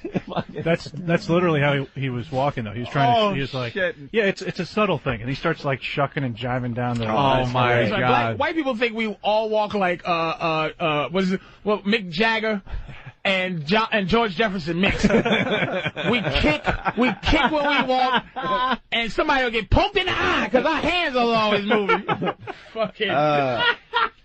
White people are just unbelievable. Oh, and you guys are just terrific. Just unfucking You guys are just terrific. At least we know who. You know what I mean? At least we know what our problems are and what our strengths. White people are so fucking delusional about everything. If I was to do a white guy walk, I would truly try to do. I wouldn't just tighten my butt. Well, that's the black comic. It's the black hack comic version of the white guy. Well, look at me going off to work today, and they do that voice and kind of tighten up their walk. Oh, you know what? There's a good point from Miller in Dallas, by the way, backing up slightly. Miller, go ahead. Well, there's a reason why there's no black pedophiles. Niggers don't know how to use computers yet. Well, I didn't think you were going to go with the N-word. Jesus Christ, buddy. What? It's weird how certain people know how to be racist and it's fun. You could just hear. He has that painted on his wall. He has a stencil. He has a nigger stencil. Oh, yeah. That is a perfect example of what happened. Remember when Bill Burr had his big awakening about the program? It was last year's St. Patty's Day party we had at the Hard Rock. Yeah. And Bill Burr sits down, and we talk about race a lot. It's an issue, and we try to have fun with it. We try to be honest with it, give our honest opinions, but keep it light and fun. And we were doing that, and then the audience was coming up with racist jokes, and it was so brutal, so mean-spirited, that Bill just went, oh, my God, what am I sitting in? Like, he went from this fun conversation thing to a Klan meeting in a matter of minutes. He was looking for a back door. Yes. And this guy right here, he actually stumbled a little bit, but he had to make sure he said nigger. He went because sorry. Don't want to miss that. But it's like you go, fuck, did you really come out? Yeah. Motherfucker, it's like you can yeah. We gotta move on because there's too much good stuff here still. So blacks are superior athletes. This is the Bruno guy talking, the white guy. The white guy? Yeah. So this Jimmy is the Greek. This is his Got thoughts fired for the on same black thing. people before he turns himself black for the show. Being a former basketball player, I always thought how nice it would be to be able to jump, get off the ground, leap, and slam dunk like these guys can. And there's no doubt about it. These guys. Blacks are superior. Physically, hands down. They're faster, they leap higher, they're just awesome. I like this guy. That got Jimmy the Greek fired. Yeah. When he said that on television, it got him fired. Not really. That didn't get him fired. The black athlete. Well, it was from the Civil War days when they bred their big black buck with the black woman, with their black woman, and it made the better athlete. That's why he got fired. That might have been a little... Telling the whole story. You got a little more detail. We actually got the clip. Here it is. The black is a better athlete to begin with because he's been bred to be that way. Because of his high thighs and big thighs that goes up into his back. And they can jump higher and run faster because of their bigger thighs. This goes back all the way to the Civil War, when during the slave trading, the slave owner would breed his big black to his big woman, so that he could have a big black kid. You're fired. You're fired. Holy shit. Just having his cannoli and telling the truth. Look what happens. This goes back to the Civil War days. His high thighs going into his high butt. The high back. You know, there ain't all that hair. The nappy hair don't get in their eyes when they're shooting the baskets. And that'll help also with the athlete. Oh, my God. Oh, my God. The big schlong kind of counterbalances like a T-Rex's tail. Yeah, you guys, what that did. So they got the better balance. You guys have no problem with that stereotype, by the way. You have no problem with the big cock stereotype. That's what it is. We do when it's fucking dehumanizing. Here we go. Let's go to the third clip. Black guy goes shoe shopping. As a white guy. So... The black guy's now in whiteface and is going shoe shopping. All right, so this is a black guy who's now... You buy some big pimp platform shoes and give away his... Goldfish in the heel. Goldfish in the heel. See, this is where it's confusing for radio. This is a black guy that is now white for the show? Yeah. Yes. Going shoe shopping. Yes. Okay. I needed a pair of shoes, so I went shopping. As a white guy, I'm relaxed when I'm shopping. I put on my white makeup, and I'm having fun. Okay, answer my questions for you. I like these two here. Okay. I kind of like that one better. What size do you wear? 11. Black. And then the most amazing thing happened. The guy actually took my foot and put it in the shoe and put a shoehorn in the back to make sure my foot slide in. That feels good. This kind of shoe should be pretty comfortable right from the start. Listen to the music. I've never in my life had someone, they come out and give me my shoe. But I've never had anyone actually unlace it, open it, shoehorn the back, and slide my foot into the shoe. Is this what the white guys get? This is all the benefits they get?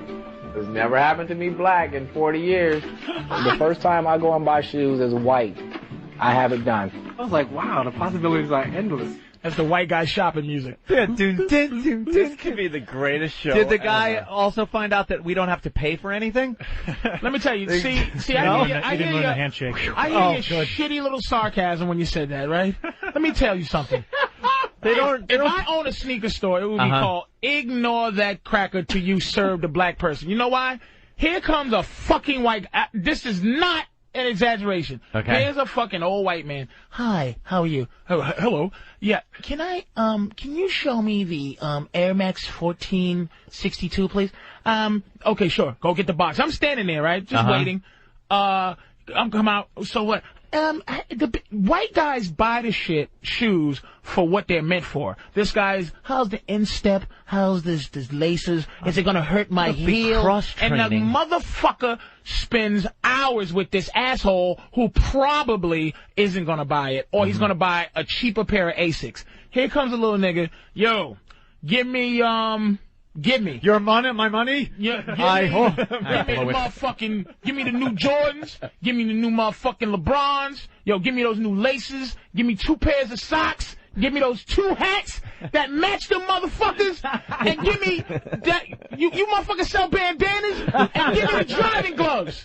You want to try them on? No, nigga, I know what size I am. A 10.5, motherfucker. How much? $562? I'm out. Them motherfuckers will cater to a white man's needs at a sneaker store where they're useless. White people don't shop. He's not going to be a return customer. He's going to buy it once. It's going to be a hole in the tip of the shoe after 2 years, and then he'll come back. But black guys and black girls, young black guys, young black girls, will buy the sneakers because they're new and because they fucking match the T-shirt that they bought yesterday. Yeah. How can you not get treated better when we're more valuable to Foot Locker than white people are? Very good question. Very good question. That I don't have an answer to. We don't have an answer. I do not have an answer to that, so I'm going to have to just opt and say it's racism. Well, listen. Anytime I don't have an answer, it's racism. Speaking of racism, this next clip is great. It's the white guy who's now going to be a black guy for the show. And what's the music? And born a white guy, he's going to be black for the show. He can't wait to be called a nigger. Wow. Can't wait.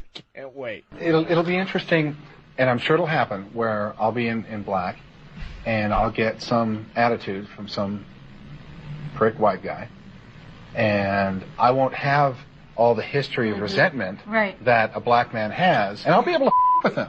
Oh, just, mentally spar with him and go, he says, hey, nigga. I won't get angry. I'll just kind of smile to myself and go, wow, why'd you say that? Black people don't even get angry anymore. I don't get angry. Somebody call me a nigga, I laugh my ass off. I'm like, ouch. Oh shit! Did you get me? Oof. You know what? You own me now, motherfucker. That hurt. You own my mind. That's it. Delusional, motherfucker. That's arrogance. That's that hovering above motherfucker shit. When do white people blurt that out to black people? By the way, when does that happen to their face? I mean, other than this show, hardly ever. Hardly ever does that happen. And there's 50 more white people. I swear to God, I get enraged in traffic. Everyone knows my road rage and stuff, and racial epithets fly out of my mouth. But it's 90% of it is Asians, dirty Arabs, and Arabs. Arabs now are. I will roll a window. I got in an argument with a cab driver a couple of weeks back. This motherfucker, my lane was closing, and I wasn't pulling. I swear to you, I wasn't pulling one of these. The lane's closing. I'm going right up to where it closed and dart right in. I started merging over early, doing the zipper thing, where one car lets in, the next car lets the other, and then my turn to come in. This cab gets and he left a space, and as I start cutting over, he goes boom, right up on the other guy's ass, wouldn't let me in. I roll my window down. I go, hey! He rolls his window down, and I just let out, you fucking rag-headed cocksucker, get back to your terrorist fucking nation. I mean, racial epithet. You fuck yourself, motherfucker, fuck yourself. And for some reason, I felt fine doing that. But if it was a black guy, I would have been pissed. But never would I roll the window down and start with, hey, you nigga motherfucker. Well, it's all in it's all in context because we're hardly ever the cause of road rage. We're not known to be bad drivers. Fat black women, some of the worst drivers I've ever seen out there. Some of the worst. You come up on a car doing 35 in the left lane, and there she is, I drive wherever the hell I want to drive, motherfucker. Fat black women, horrible drivers, but not to be surpassed. The Asian in the spray-painted van, the van that's got the Chinese writing on it all over because it's out in the neighborhood, worst drivers ever. And they sit there, and they got the face on like, oh. You gotta feel for the Asian. I wish I could. Hold on. You gotta feel for the Asian van driver because you just nailed something. You see these on the Long Island Railroad and stuff. They have a business in a black neighborhood and they're just trying to get by and park this fucking thing. And they get up in the morning and they got graffiti all over the fucking thing. It all trickles back down to us. Look. You gotta feel for the Chinese. They dealing with the niggas too. How are the black guys spray painting Chinese writing on it? It's some Chinese gang. Oh, you're saying it's Chinese? Chinese graffiti. I haven't seen the Chinese all graffiti. over this van. I just think it's hilarious because you see the Chinese guy. He's never going to speak up in his life ever. And there's his van. It was brand new on Monday, and it's all graffitied out by Friday. I drive, and when I'm inconvenienced by someone on the road, I have to get around and look. And every time I look, 99% of the time I look, I go, what comes out of my mouth? Oh, figures. Figures. They're awful. You'll see an Asian guy with the face on, and I wish I could describe it, but the only thing I could describe so you could hear it and see the face is he's looking kind of straight ahead, almost looks like he's falling asleep, and I don't mean because his eyes are, Asian. I mean just his whole face is dripping, and he's hunched over the wheel a little, and his face looks like, oh. And they never look at you. They never know that they're not supposed to be there in the left lane. That pisses me off more than anything. The guy that has no clue he's not supposed to be there. Get the fuck out of the way. All right, listen, let's get to some more of these clips. Ooh. So now you got the white woman talks about jiving. I guess this white woman... Jiving? The white woman's going to be a black woman? Yes. Okay, here we go.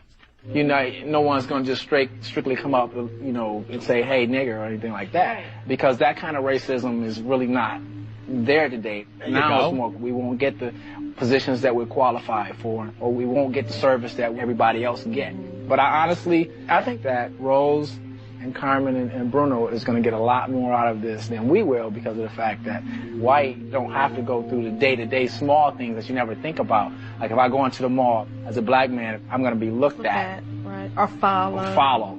Really? Not really. What if we're at a gathering, all of us are having dinner together, and there are pretty much equal blacks and whites, and then the whites leave and y'all start jiving? Jiving?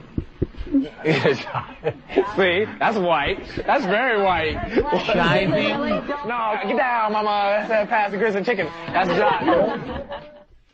And you all start jiving? Oh. Why don't you hear why we don't like you?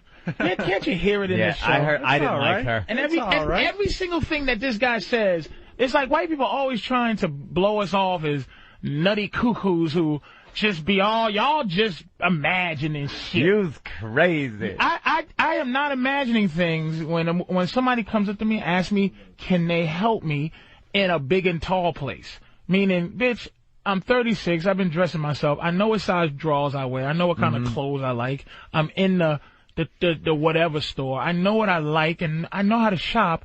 What are you helping me with? I'm asked, can I help you everywhere I go?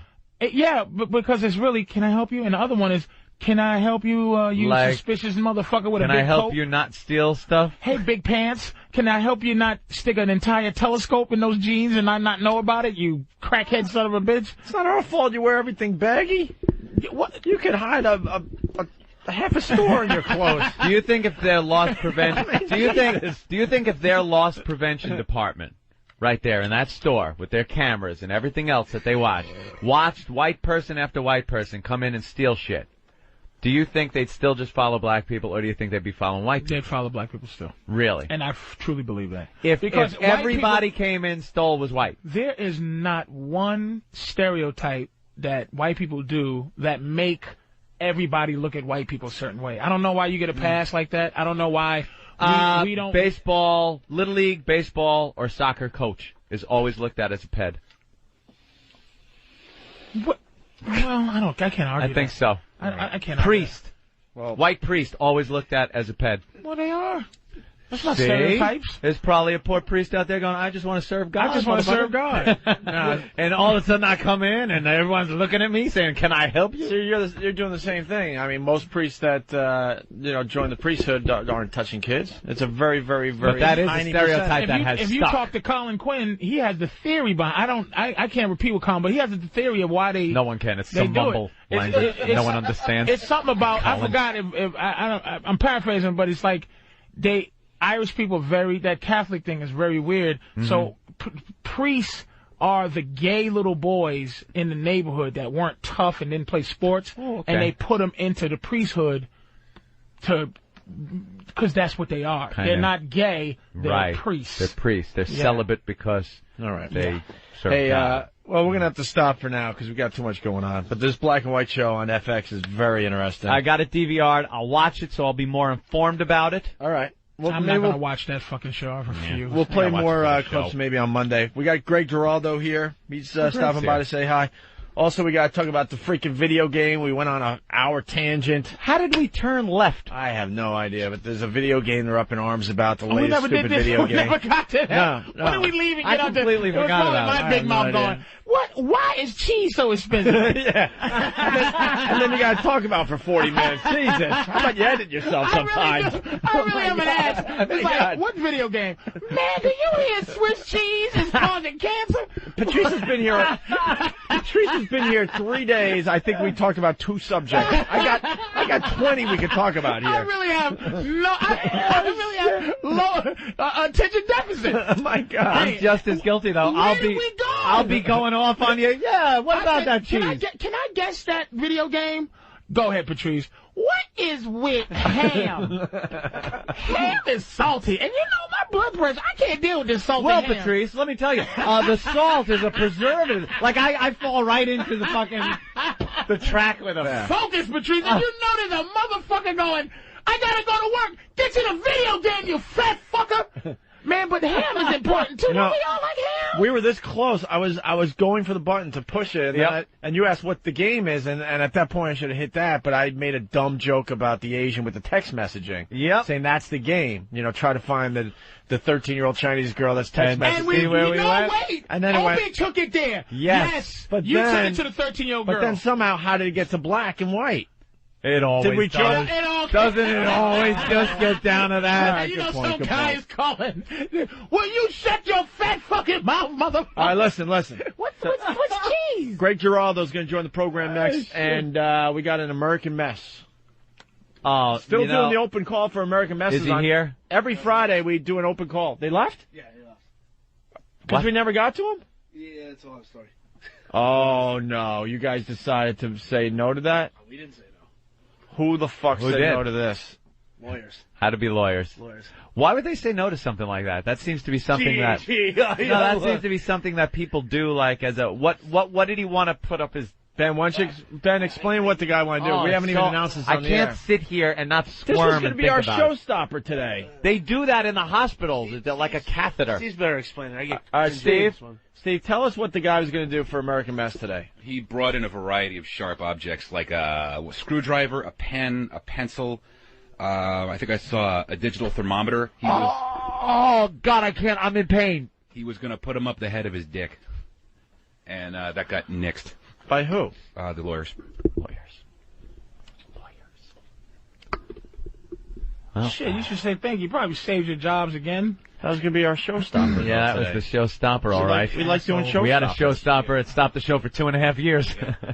And some guy rips whatever that's called. I don't even know. He's going to shove pencils in. I don't even know the scientific name for the dick shaft. It is the piss hole. The urethra? The urethra, exactly. Urethra. Yeah, and then there's a name for everything. So we're not going to have a showstopper. As he stabs his sperm sack.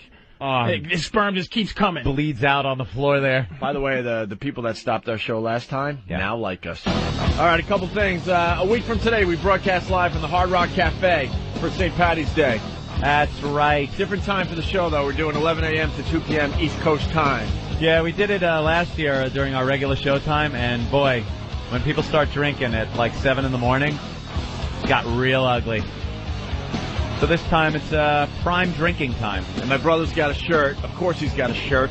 Shirt for every occasion. Every occasion. And if you're not going to the Hard Rock Cafe, you can get the shirts by going to myradiostore.com. Mm-hmm. Myradiostore.com for Brother Elmo's St. Patty's Day T-shirts. Right. Gotta say hi to Greg Giraldo in studio. What's up, Greg? What's up, fellas? Greg's back in. He's like, it's a little mellower today than last time I was here. It was insane asylum last time. Yeah, because we had Twitchell's jumping around and stuff. Oh, that's right. That's what's so weird about you guys. You guys come and go, and we forget what was going on the last time you were here. Like, oh yeah, we were doing that. Remember that, the human sacrifice? You were a part of that show. That's kind of cool. Yeah. It was, who was it? Twitchell's with Big A? high pitched. The guy reading the news. Yeah, the big guy, the stunner. And there was one of the stories was about a guy who had it was a plane crash or something. Right. So it was literally breaking news. You're like, somebody's hearing about their dead relative from this Twitchy freak.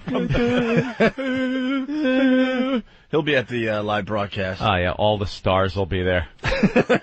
We're just all the celebrities of the show. All right, what a mess. Yeah, they're killing us on instant feedback and stuff. So we got to get to the game. You play video games, Greg? No, I don't. Sorry. No, you really don't? No, not really. I'm going to start though now that I have kids. What do you do with your time? I can't imagine. You know, that. I wish I knew. You never got into video games. What was the last video game you played? Probably Pong. Pong. Seriously, I'm not even kidding. The not Pong, but like Space Invaders, like that era. You know, when I was that 12, era. You just gave up. They've gotten so much. They don't interest you or anything. Yeah. You know what it is? I have so you're talking about ADD. I have that so much to begin with. It's like that's all I need is another habit to try to break all my bad habits. So to sit around doing nothing for 12 hours. Just observing stuff for your act or something? I just try to get, my material from life.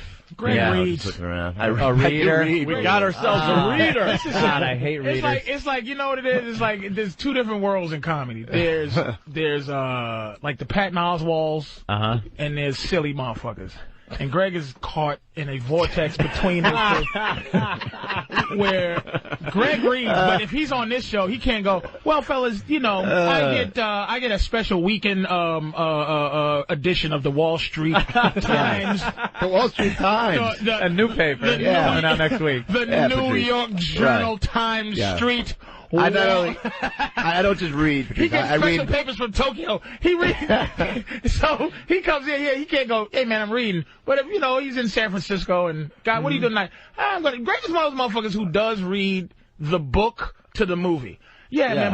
Brokeback Mountain, the book. The book is so much better. Yeah. Well, that's just there's things that happen in a tent that they didn't even get touch on. Yeah, no, I like it better. The book there was just definitely a lot more.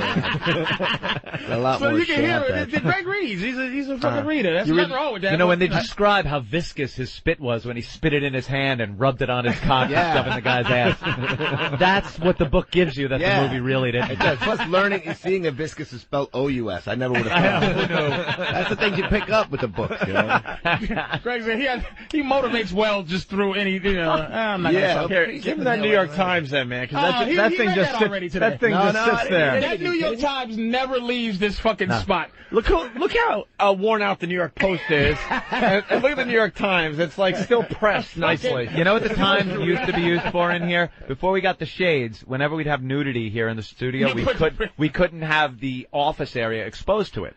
Just in case of sexual harassment or something. So we would use the Times and tape it up on the window. The same way like a monkey would use it to shit on. We just tape it up so naked girl can get naked. I know what's weird about that whole story. We work with all guys. Yeah. All guys, but someone has a problem with females getting nude. It is offensive. No. I mean, in this day and age. All right, let's get to the video game. So they're having a problem with another video Little problem, game. and usually these are shooter games that people have a problem with. The theme of it is, just go out there and kick some ass, kill some cops, steal shit, beat hookers over the head with crowbars, and steal the cars like Grand Theft Auto or something. People get a little upset, and it makes the news. This one, I think they're running out of violent video games to get upset about because this is a little stupid. Here's the story. A new video game getting a whole lot of attention, but it's not because of sex or violence. It's because of graffiti. It's called Contents Under Pressure. The game calls for the player to graffiti a city that looks a lot like New York. While the game's creator says there's not a gun in sight, adversaries think it encourages kids to act up. We'd have to be naive to think that children are going to be satisfied with marring something on a game. It just excites them, and the excitement is going to wear off till they do it for real. Where's your proof? Handle Does that happen? Shotgun to focus a sniper's range and, boom, headshot. Those are games that end up getting T ratings and sell all across, American mainstream retail. And you don't hear any politicians up in arms about that. The designer points out that the game has an M rating for kids 17 and up. So it's already got a rating. And that guy was so sure that the kids, they'll just get all excited. Like they're all worked up about spray painting on a video game. First of all, that game sounds like it fucking stinks. Yeah, what kind of game? That's the Mark Echo game. The Echo Clothing. Sorry. The clothing designer, that's his game. Yeah? Yeah. It's really? Well, it sounds horrid. What the fuck are you going to graffiti in a video game? I agree with the fucking shit. I'm going to tell you, years ago... you agree with what they're saying about the video games? I went to therapy. I used to run around and just eat dots off the floor while ghosts chased me. Yeah. Until I ate one blue one, and I chased those motherfuckers. You chased them. And that shit fucked me up for you. Well, that's how it does. Exactly. I'm like, what? Patrice, you were a big, remember you went through that killing hookers phase? Yep. You pay them, and then you beat them over the head and steal their money. Yeah. First of all, it sounds like a shitty game. Secondly, why do people believe that whatever you do in a game, you are destined to then just go out and now do it in real life because you're not satisfied? Any game I've played, and I've played a lot of different types of games. Shooters where you're killing people. Yep. Shooters where you're killing monsters. Society games where you have to build a city and make it work and function it. Like, I don't decide that, hey, look, I did a great job of building a city and making the trains run on time. I'm running for mayor. Right. I'm running for mayor because I did it here in Sim City. How many times have you fought and actually 10-punch comboed a motherfucker? Yeah, there you go. Many a time. Bring on I was going to say Tyson, but that dates me. I could probably beat him now. The guy, I quit. I don't want to fight no more. Yeah. But it's like, why do people feel that just because you enjoy doing something in a game, you're going to do it in real life. You enjoy watching something in a movie. That's a problem. They've been trying for years to prove that point, too, and they just can't do it. They cannot prove it. Studies and all sorts of shit. It's like that sort of cliche mindset that the world is degenerating and everything's automatically getting worse. When crime statistics are down, there's less crime way down. In the 70s, growing up in Queens, New York, in the 70s, this place was a urine-soaked shithole. It was horrific. There was no video games. Do you remember any drive? I remember growing up on Long Island, we would drive into New York City, and every mile, the closer you got to the city, the more abandoned, burnt-out cars you would see on the sides of the expressway, the parkways, like we're just a dumping ground for stolen vehicles. Yeah. That is gone now. You see a vehicle on the side of the road, you know it was some dumb drunk who got pulled over and had to leave his car there. The crime has gone down, but for some reason they want to say that video games and movies and the television shows are making kids more violent. And it's just not. Everything points to the opposite. I'm not gonna lie to you, dude. I play Xbox 360. I'm trying to get this Ghost Recon thing, but I was playing. Remember Call of Duty 2? Yeah.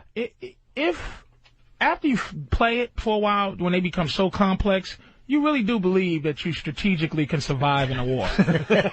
Yeah. You kind of get like this thing that happened that I go during the game. My strategy as a leader, I go. You're okay, leading men. Here's what I'm gonna do.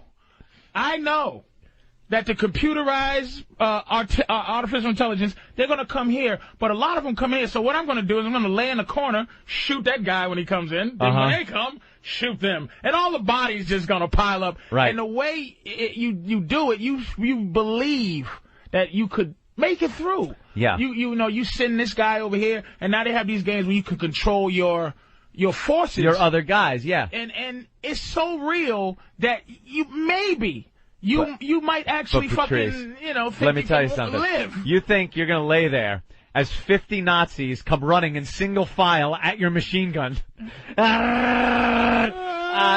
never work like that. I play a game called Age of Empires 3.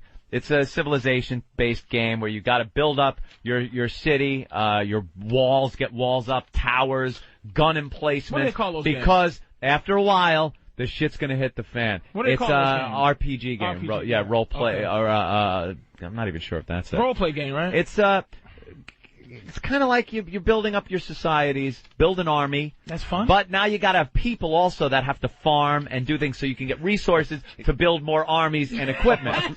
Dude, this takes. But you get so no. These games sell like crazy, and you get so into it. The balance that you have to do. You could be a guy who just decides your society could die if somebody don't grow corn. Bingo. But you can't. Hungry. There are guys that could just sit there and go, I'm just going to farm. This is going to be. I'm going to farm. I'm going to mine for gold. I'm going to mine for iron. I'm going to gather up animals and do that and be a peaceful guy. And you know what's going to happen?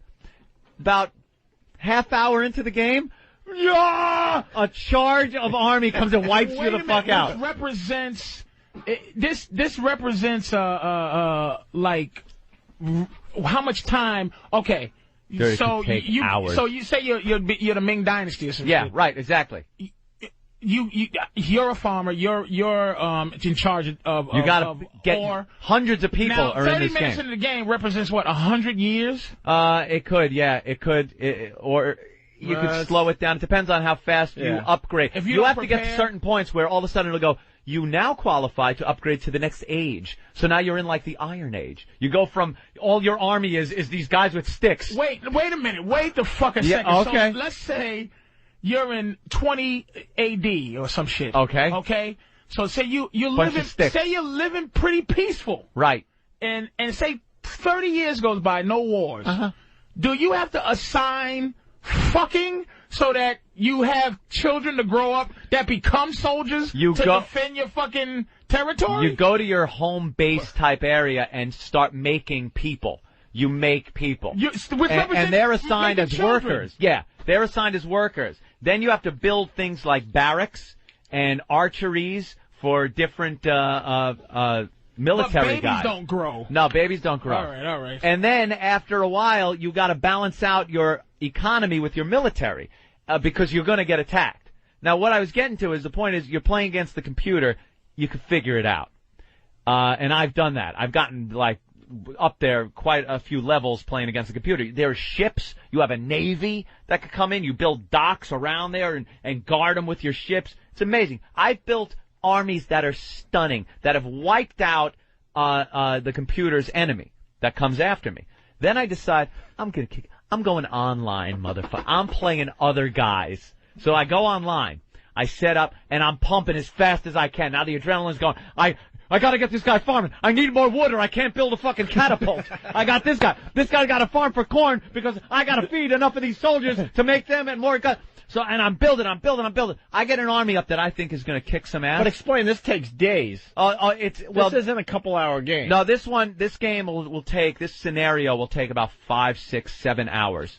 Where you're playing straight, there's no pausing. So is it one of those games where, okay, you think you're ready and you push... Right. You push ready, and then it just does something, and then it'll tell you if you want to loss. You got to kind of micromanage. Yeah, you got to fight. You got to kind of micromanage. So what you do get to fight the other army. Yeah. What I like to do at first is set up some defenses. I'm very defensive at the beginning while I'm trying to get enough gold. Which and represents your Long Island home? Right. That's my Long Island home. So I'll build the army up, and before I got enough guys, because on the computer, when I'm playing against the computer, I get an army together and send them out in like this mass and just kick ass.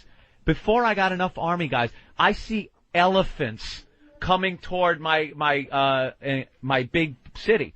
Elephants coming, these guys with these bazooka-type things, cannons, demolishing my buildings. This is the guy online. Yeah, this is another guy in Cleveland somewhere that just knows how to do everything perfectly. Who implored kangaroos to fucking... Right. Dude, I got my ass handed to me. So I'm looking at... Here's how the game ends. It's an elimination game. So I have like one guy left running around the hillside with my former beautiful city in ruins, with one guy trying to build a house so I could start over again, and he's just chasing me with like the biggest military I've ever seen, and it was done. What does the screen look like? Wiped me out. The screen is an overhead view from, it could be from anywhere from ground level to about 100, yeah, you can move 150 it around. feet up. Zoom in. You move around the play area.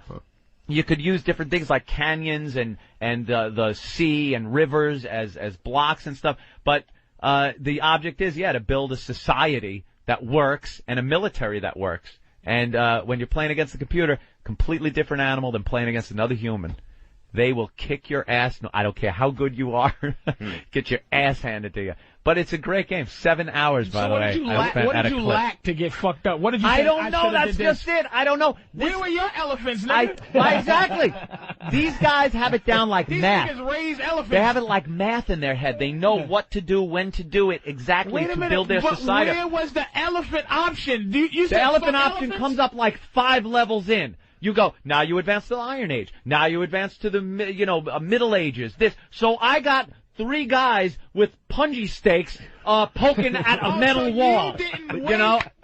I couldn't upgrade. I didn't have enough corn. Well, how the fuck? He got 20 farms running. I don't know how he got it. The guy who you were at the level where you just... I had a windmill. You just discovered fire. I had a windmill. He's got a nuclear reactor. This nigga just built a wheel. Right. And why would you fight him? I didn't fight him. I was trying to build an army and get my level. He already had his. He came and kicked my ass. I'd have been happy sitting there.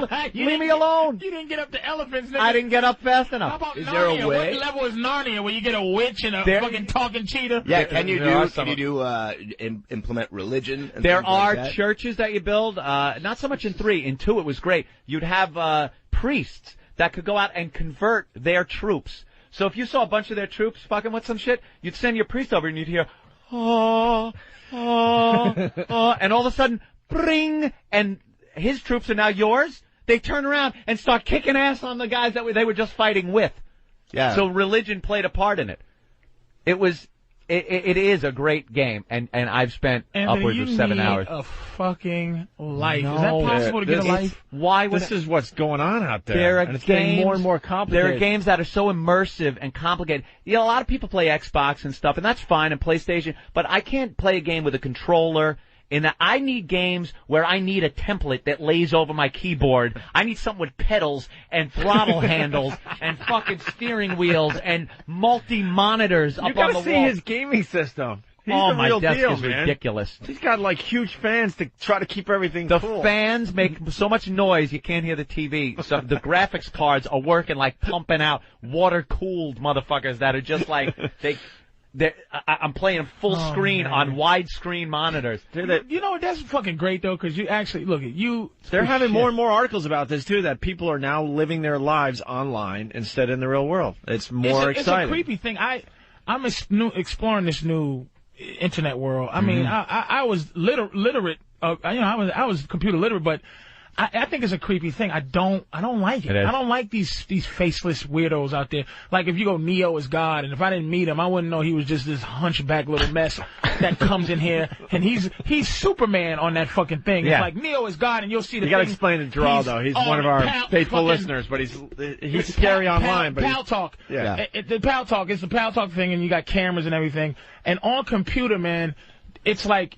Here, Neo in real life, right. Neo's like he's like my pet retard. I'll be like, this is my pet Neo here. Yeah. Shh, down Neo. So, and on the computer, it'll be like he has this control thing. He has he can control. He's an admin. When he can talk. He knows how to control just him talking and you can't get in. He's an admin in one of the fan rooms, which means he can control who talks, who doesn't talk.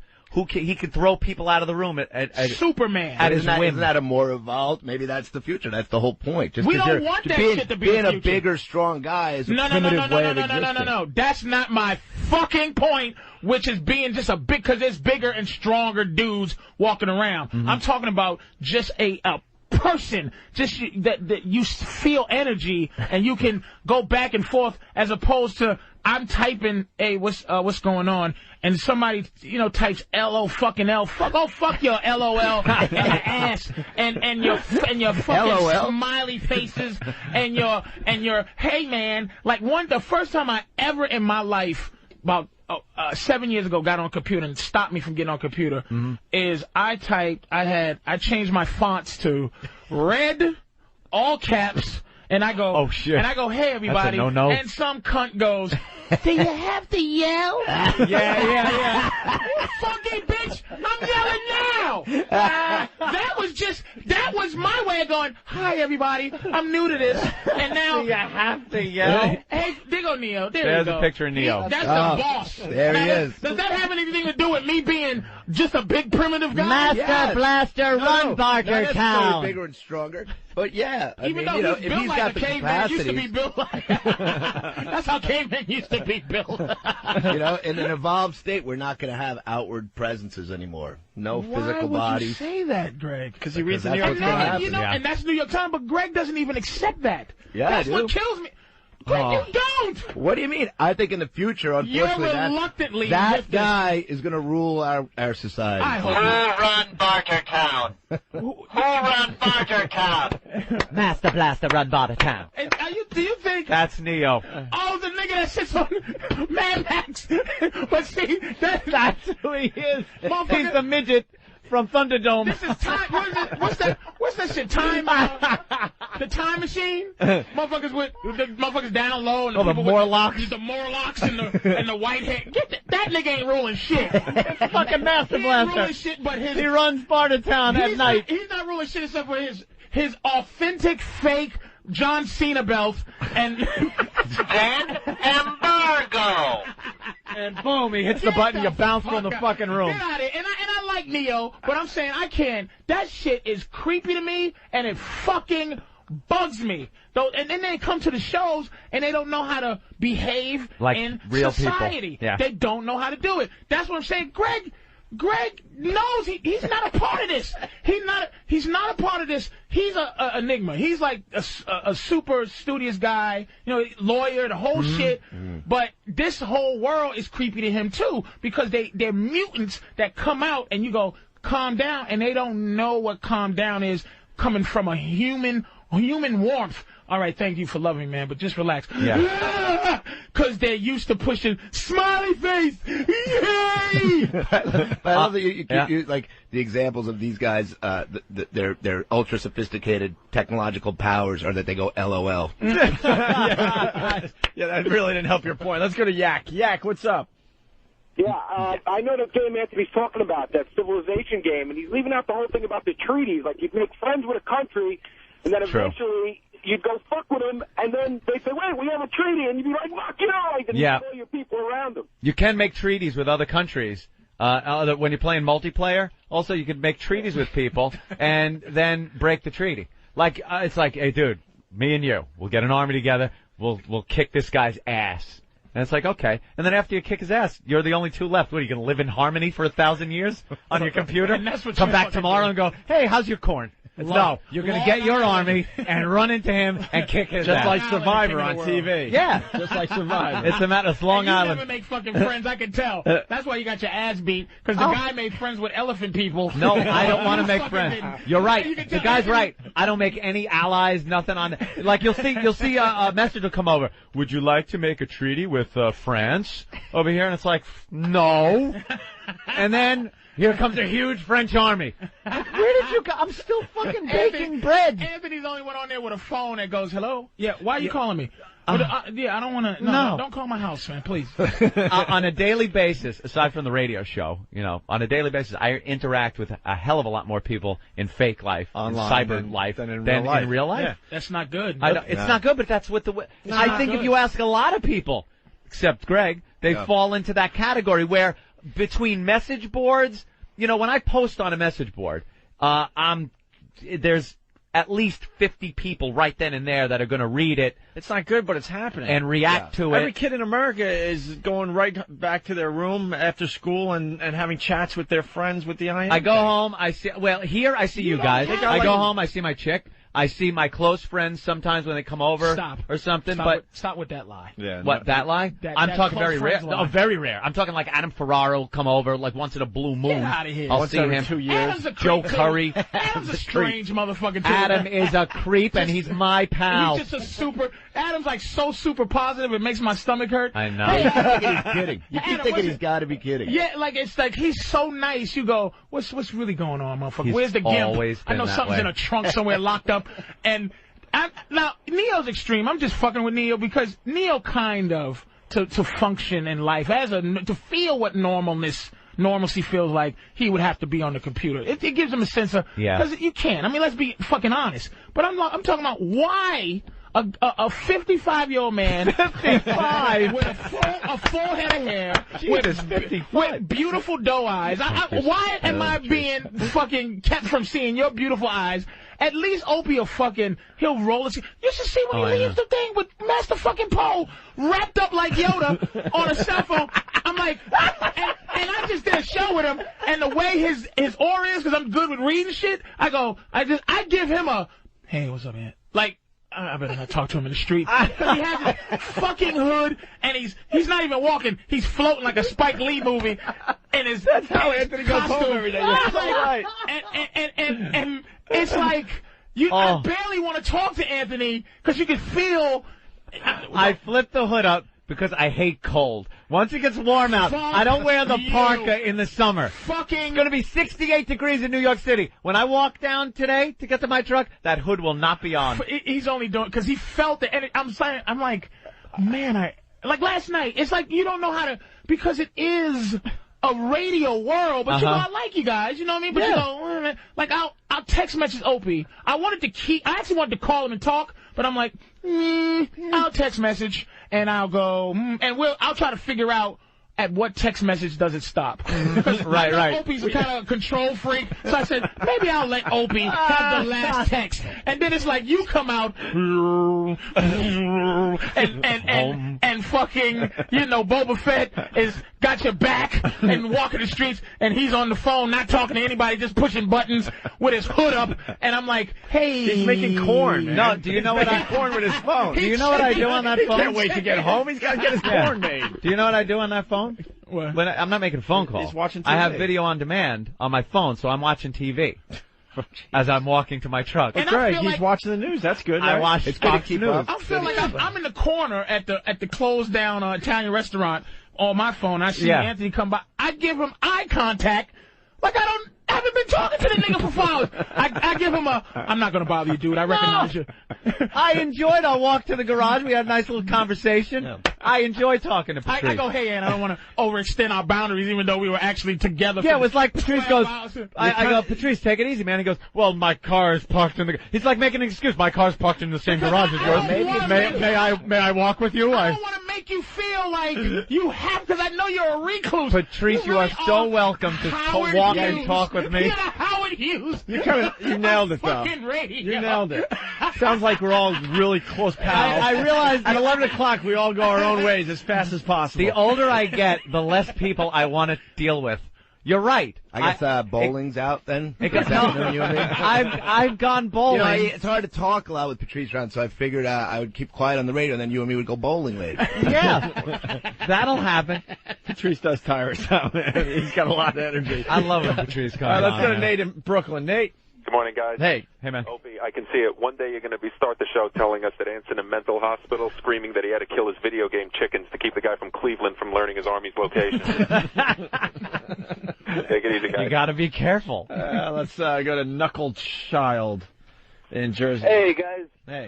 Just wanted to ask Anthony if after all the years of EverQuest, he finds himself in his basement whittling arrows and working on his runecraft. Crafting arrows. No, I haven't played EverQuest or EverQuest 2 or any of those games in a while. Those take years off of your life. You spend years playing it.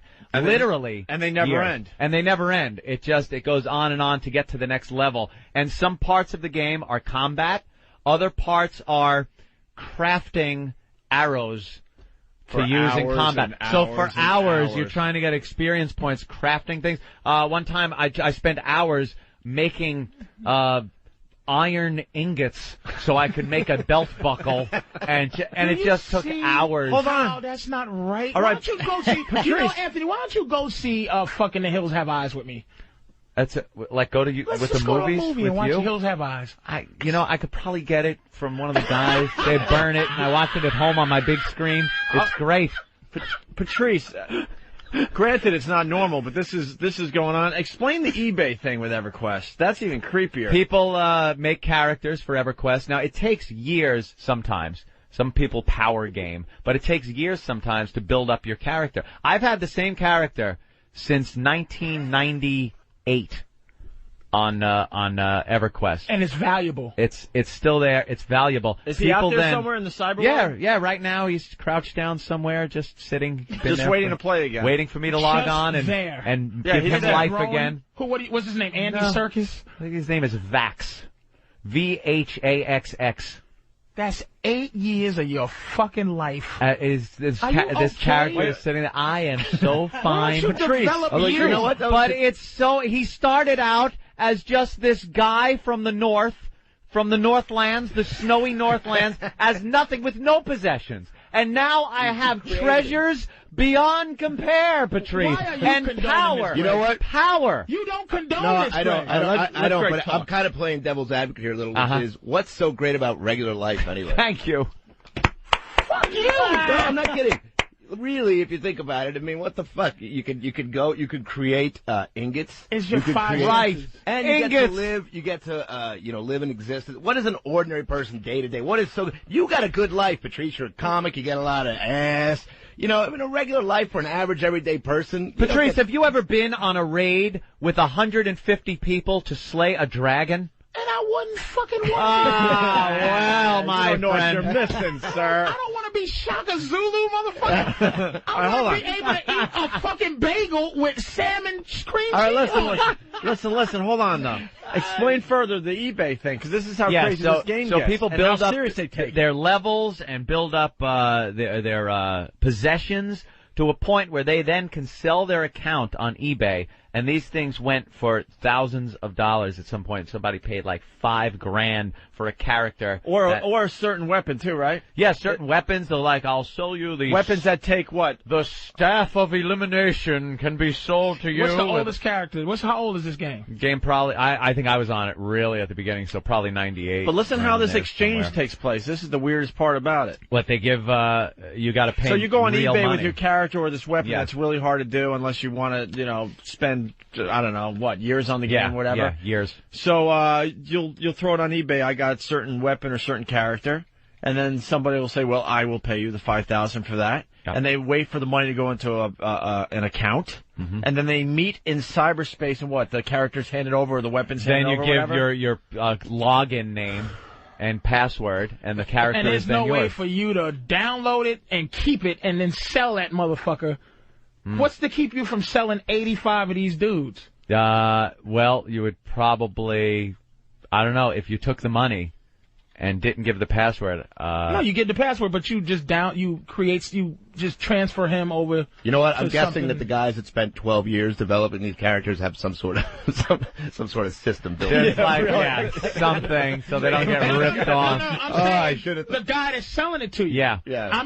I sell you my 9-year character. I go, here's my 9-year character, but I still have my 9-year character. You put it in some kind of account. You put the money in an account until everybody's happy, then the money's released. No. I'm saying Okay. I sell you my character. Right. You give me the money. Okay. But what keeps me, the guy who's selling the character, from keeping my imaginary fucking thing on my computer? The name or password, you change it then. The guy that bought it changes his password. Now the old guy has no access to that kind of thing anymore. Isn't there like something you can download? No, it's on the game's servers. It's not on the actual character isn't on your server. It's on the game server. You got to log in on the game.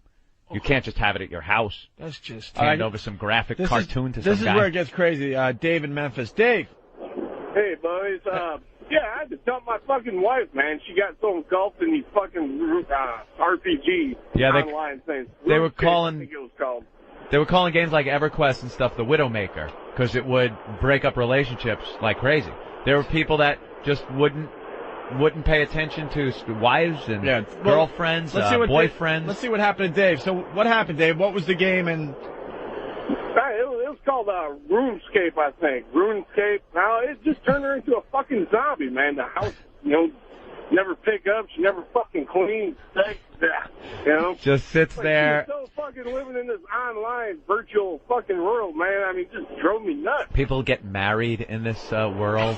They have weddings where they invite people, and they all gather, and there's like a clergyman type guy, and they buy rings, they fashion them and exchange them, and vows, and thou shalt not touch my pussy. The second as I sit here and your dick is hard, you will not put your hands on the great princess Orokian from the planet Bufla. And you crazy some bitch. people really get into it. What am I smash your head with this fucking keyboard? Yeah. Let's go to Jeremy in California. Jeremy. Hey, guys, what's happening? Hey. I was going to tell Patrice and everybody, the whole allure of it all is you're escaping reality. You don't have to deal with the normal, everyday bullshit. You get on your computer and all your worries of your fat-ass wife or whatever goes away.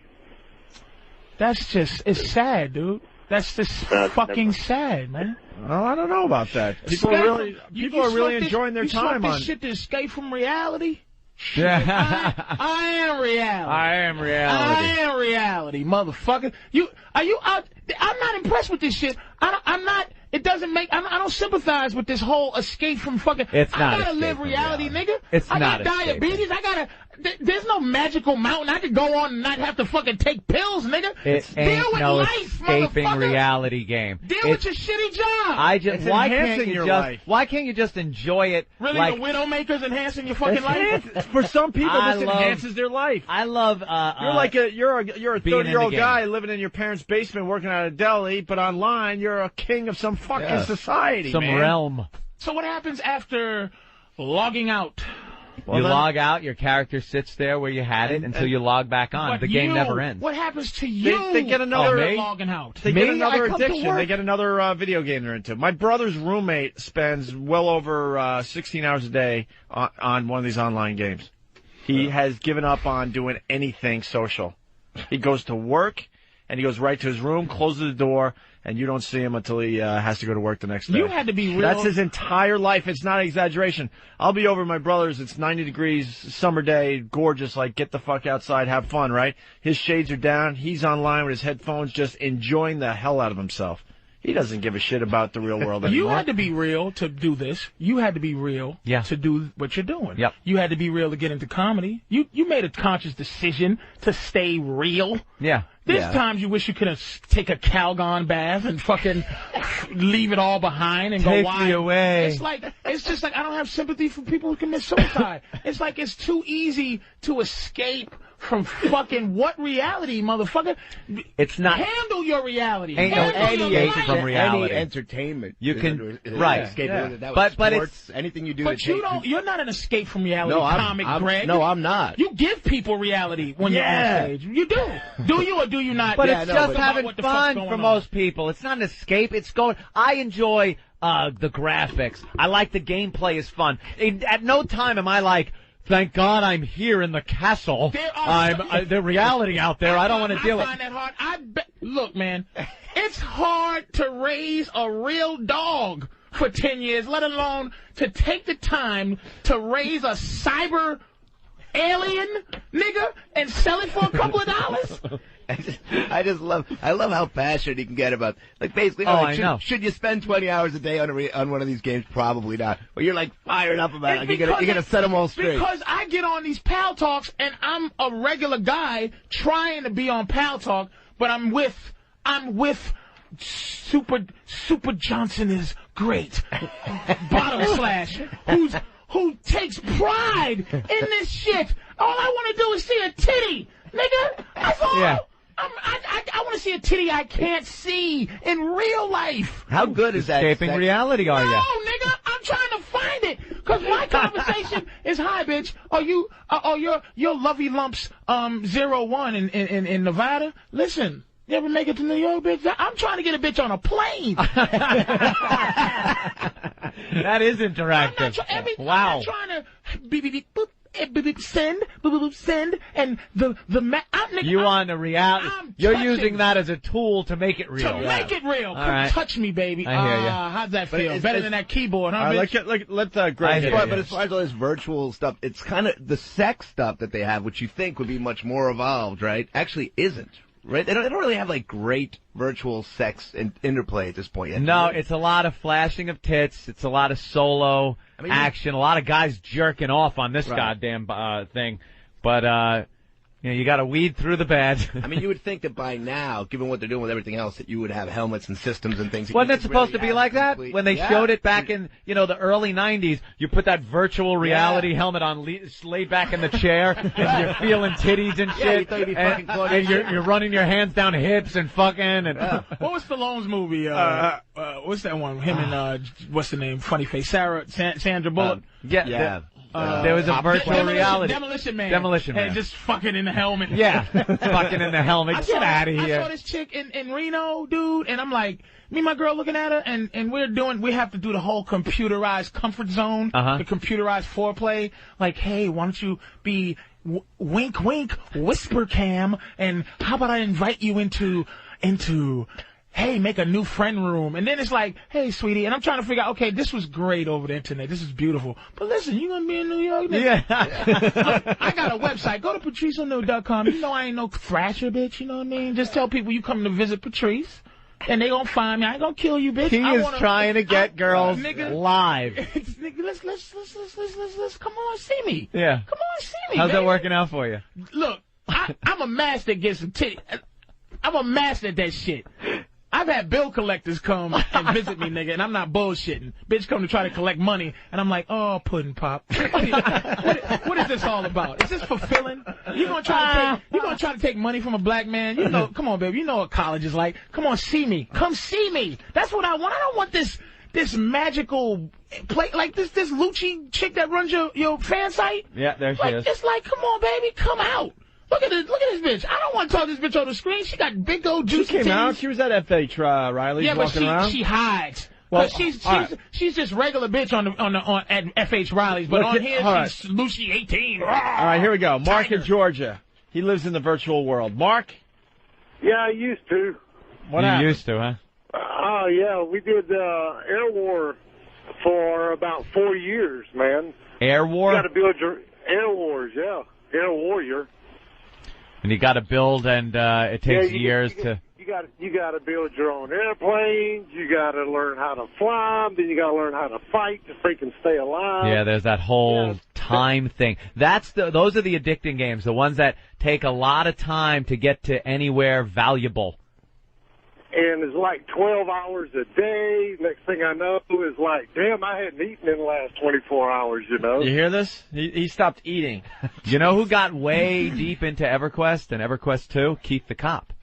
He was so deep for a while, he figured out how much time he wasted playing the game and what he would have been able to earn in overtime if he would have not played the game and worked. And it was just hundreds of thousands of dollars.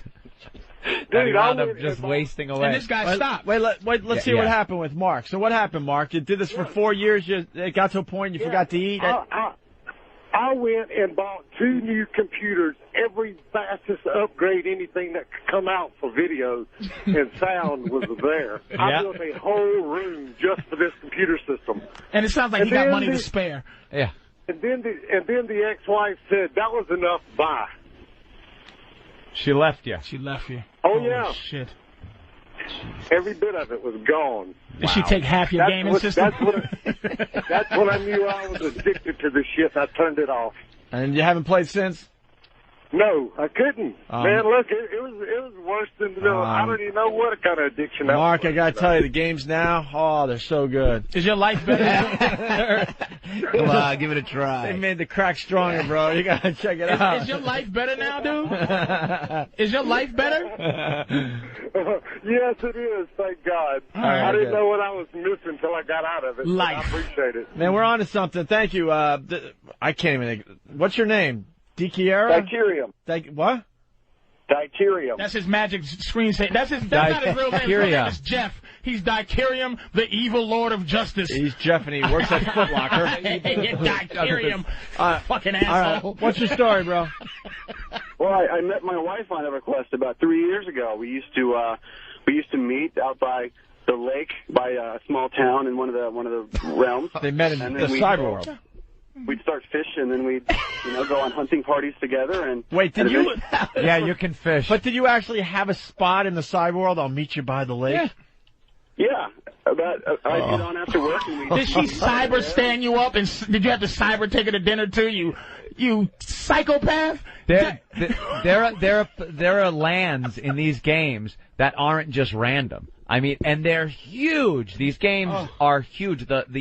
The land in it would take you days to run across, and you get familiar with the spots and the areas and locations and cities. Like you'll go out on a hunting thing and be gone for weeks doing this, and then come back to your home city and be like, I remember this place. You know all the exercise and shit. You know all the places. You know where to go and where certain people hang out and stuff, and it becomes a society of all these people online that becomes very familiar. So you met your wife on EverQuest. You're meeting at an imaginary lake in the cyber world, and then you have to meet in the real world eventually. How was that? Well, I paid for her to get a bus ticket down. We've been seeing each other on EverQuest. Just as romantic as meeting by the lake. I'm sending a coach for you, my dear. A horse-drawn coach. Your chariots will arrive anon. Greyhound. I just FedExed a Greyhound ticket.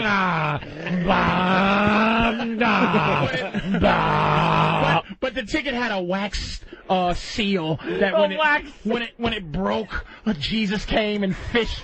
Here, this will give you safe passage. Safe passage to my realm. What was her name? Morlocks 114. All right. So you met her. She took a bus to see you. Right. Well, we decided to move in together. I mean, we didn't just see each other for the first time. When we met, she was already looking for a job down here. So I paid for her bus ticket, and she came down, and she stayed for a couple of weeks to look for a job. And then she went back. What, did she get armor crafter? Was she looking for armor crafting work? Oh, man. Oh, my God. This is just unbelievable, man. Oh no, this is happening more than you realize. Yeah. Are you guys happy? Yeah, we're pretty happy. We play probably about 6 hours a night now. We both have our laptops together. We sit on the bed and we play, and we'll chat back and forth. Wait, you're in bed with your laptops. Tell me you're meeting in the cyber world, even though she's right next to you. She's right next to you. Please tell me you're doing that. We still hunt together, and we still hunt together. I got to a point. Swinging? Does she start getting pissed off because you're looking at other women in the cyber world? I saw you talking to a half-goat fish woman. I saw you squirrel hunting. You think the half-elves are cuter than me? Why were you squirrel hunting? You don't like squirrel hunting. Do I look fat in this chainmail? Why'd you go off to the planet Plutox? It says here you went to Plutox. Well, baby, come on now. They got a free trip.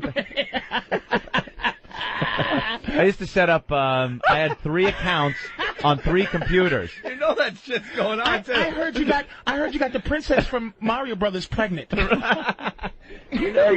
You never went north of the lake before. What's over there? Yeah, who told you about this spot? Nothing. What we're trying to say is no amount of technology can make these bitches bearable. We never caught this many fish. Who told you about this fishing spot? D, Kira, whatever. What were you gonna say? Well, I was gonna say that we got a raid foreman right now, so I'm gonna have to let you guys go. A what foreman? A raid. He's got a 50 raid. People we're gonna go slay. Oh, see, he only had enough time to. He's got a raid for me. That sometimes takes hours to get a raid together. That was probably too much.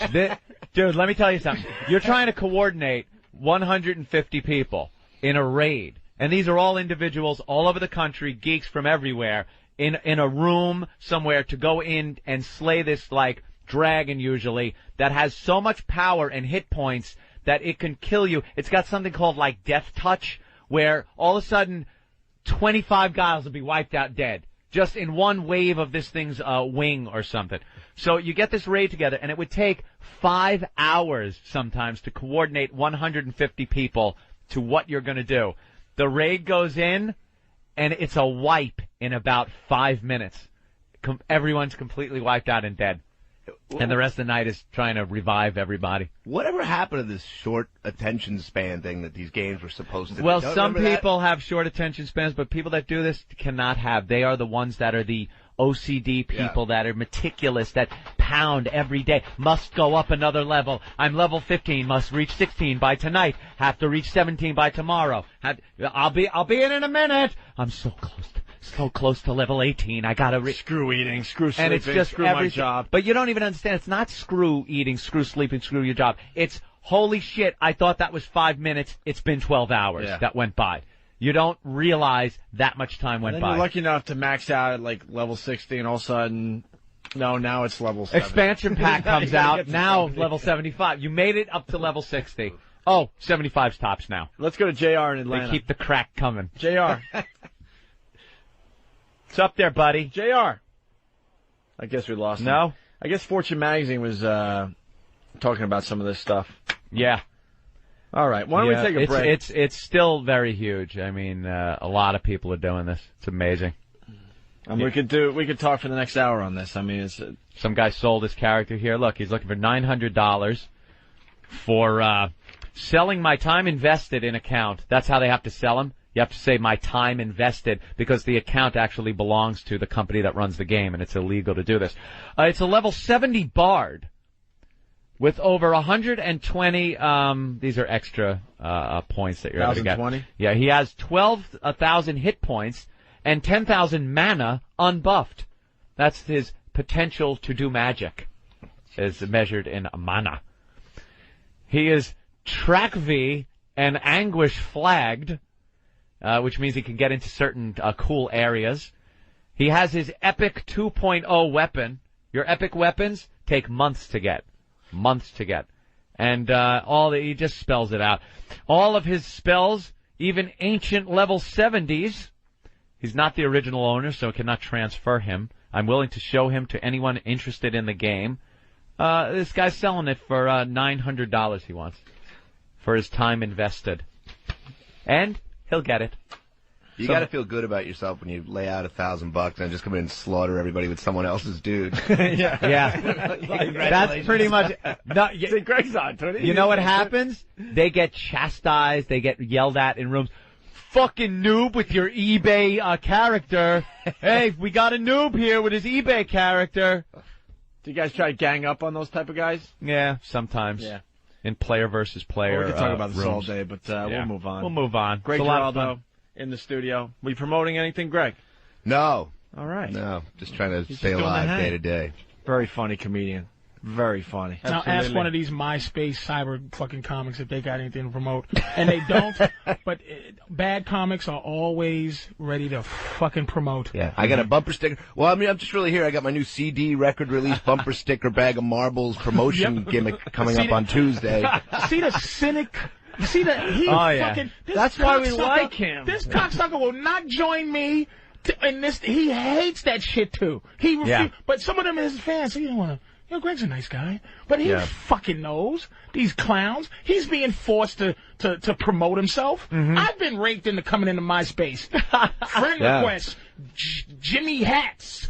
Fucking Jimmy Hats. I hear he's hysterical. Rocky the Squirrel as his face, and I have to go. Yeah, sure, friend. I have 5,000. I want Rocky the fucking Squirrel at my show. Suck my balls. It is the worst. It is the worst thing right now. It really is. Yeah, we even got a MySpace. You got account. MySpace? I started doing it a couple weeks ago because you just have to. There's no way you can fight it anymore. And the reality is sometimes it's not a bad thing, you know. But what's fucked about it is that these guys who really are not good, and I don't mean just like the big famous guys with the huge MySpace accounts, but a lot of guys that you go on there and they have 13,000, 15,000, and they blow, but they're selling out, they're doing, and it's almost becoming irrelevant whether you're good or not. Up to 16,000 friends. I'm teetering on 16,000. A lot of people write me, and I had a fun exchange with a fan the other day. He wrote and said, "Hey asshole, nice background on your webpage. Good idea. Light text on a gray background." Now, I'm pretty computer savvy. I do a little HTML programming, so I kind of got my MySpace looking nice. I got video on there and stuff, and nice background of one of my favorite video games, Half-Life. So I wrote him back. I go, "Hey, asshole, if you had a connection worth of shit or a computer that wasn't a piece of crap, or you waited 10 seconds longer for the background to load, you'd have noticed I have a beautiful Half-Life background that works great with my text. I expect an apology." And he writes back, he goes, "Oh, nice background." So I wrote him back and went, I didn't see a sorry there. and his answer to the whole thing was, "Jesus Christ, I thought you said you never wrote back to any of the fans." He's just aggravated now. That guy was pretty easily smacked down, huh? Yeah, just smacked him. Had low self-esteem in Magic World. Oh, smack a lot of these people. But you realize when you have so many people like that write you, that they ask a lot of the same questions. Yeah. So I have things in Notepad, cut and paste, cut and paste, cut and paste. And people are like, "Dude, I so didn't expect you to just go on that long. Thanks for writing, man. That's so cool of you." They do that with stand-up all the time. These guys, you get those guys like these open micers, like, "Hey, I've done stand-up once, and you're one of my favorite comedians. I thought maybe you could spend 6 hours writing me an 8-page document on how to become. What have you done for the last 14 years? Well, young fella in Cleveland." Yeah, I have a cut and paste for just about every occasion. All I do is go, "Hey, Bob," cut, paste. I just say thanks, no matter what. No, see, I can't do that. I love. I don't want everything people you to do. think I'm not writing them back. I love everything you do. I put, you know what? Thanks, nigga, so they know it's me. There you go. Thanks, nigga. That's Patrice. That's it, that's Patrice. Thanks, fuckface. And it's just quick, just to let you know, it's really me. You. So, a lot of people ask me about the. I have a video on my MySpace of me sitting at a webcam. That is and real then, creepy. And by then the way. I come in from behind me and look over my shoulder. It's another me coming in. And people want to know how I did it, the software I use. And for a while, I'm taking a half hour giving this guy Premiere After Effects 8.0 lesson on how to clone a person on computer software. Nigga, did you notice that Peter Jackson was in my top 8? I'm like, yeah, I know. It's called CGI. That was Andy This Serkis. is how I did it. I filmed myself in front of a green screen. Not a fake friend like you have. He's then actually a friend of mine. Sent the video off to Industrial Lights and Magic. They then, so I put the whole thing in a cut and paste, and I did that. And I have a lot of people go, "Dude, thanks for taking the time." And I wrote to one guy and said, "Don't feel so special." I cut and paste that to about 1,000 people. And I said, "But you can feel better because what I'm writing you right now is not cut and paste. But I'm going to have to start cutting and pasting that when All right. people assume that I'm writing We to should them. take a break. Greg Giraldo in studio. We do have a MySpace account officially for the radio show, Opie and Anthony. Yeah. How many fans? Did you beat Dan Cook yet? We officially just started up, I don't know, a couple thousand. How many Anthony's got his own account that's what, is doing real well. 15, but Norton's got 17 Fuck or both something of like you. that. I already got 6. I started yesterday. I've been trying to beat Norton. Pussies. Really? Oh, fuck. The first 6,000 come fast, Pally. The next 11 is the hard That's one. the hard one. 6,000? Something like that. Man, Something I think I have 5 or 700. Some stupid shit. We like got 2,500. And then it's We like, just I'll throw started you a out. bone. Hey, Patrice, I'll put you in my top 8. I'll help you out. All right, listen. When we get back, we're going to do news teases. Nice. I think you'll have fun with this, Greg Giraldo. More fear. We hate fear-mongering. We hate the news tease, and every once in a while we take a look at all the crazy news teases they have out there to make you watch their dumb news program. No comment. Cannot comment. More info to come. We're back with the Opie and Anthony program. Greg Giraldo in studio today. Patrice O'Neal filling in for Jim Norton, doing a great job for us. Thank you, Patrice. Thank you. I don't want anything. I'm just giving you props. I didn't say anything. Don't be all suspicious. I'm just giving you a compliment. I'm just saying thank you. I'm looking And at I'll this give you a fucking compliment box when and we're I'm just saying thanks. Oh, that's why. Okay. I thought you were am giving so me the look. psyched. No, I'm just saying. I'll compliment you when we're not on the air. And I think I'm going to do the show with you tomorrow night when you do your little relationship show. That's very nice of you, man. I ain't talking. I'll just hang and laugh Work, at you. be the board op. Oh, I'm going to board up and I'll jump in a little bit. How's that? Hey, man, you're the one that fucking gave me the opportunity, the benefactor. I have to fucking actually say, Opie's the one that said, hey, maybe you should do that. Yeah. All right. Fucking fair enough. But, I give you props. And I think our friendship is starting to blossom a little Probably bit. almost. We're now text messaging each other. You know what I think is nice. our relationship is at the level of when a bee fucks the plant and then shits whatever he shits in the air. Yeah. And then hits the plant. We're the shit in the air before the plant. Wow. We're pre-pollination. Hey, That's a good that's a sort of relationship metaphors that'll be flying around tomorrow. Absolutely. Yeah. You're at the stage where the snake Tell your bitch poisons the... that she's the shit that fuck. We're this close.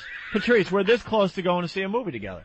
Wow. We just got to decide what movie we could see together. You can't get close to Patrice. Because I don't see those You'll black scare him. movies. You can't get close to Patrice. You start thinking you're friends, and then he turns on you because he can't take the warmth. You gotta. I'm the same way. Gotta- man. That's why I think this might work. That's why I couldn't be friends with Bob Kelly. He was dripping like desperation. I'm like, I was like, Oh, God damn. What's wrong with you, man? You ever hear the Bob Kelly story? I'm hanging out with No. Norton and Bob Kelly at a Starbucks, and it was at the stage that Patrice and I are at, We're feeling each other out like, maybe we could be friends. I actually looked at him at Starbucks. I go, dude, this is where it ends. I can't be a friend. Because he's fat? And I meant it, too. No, I like, because meant he it. wants friendship from Yeah, him. Bobby He wants needs a it hug. so bad that it's like, ugh.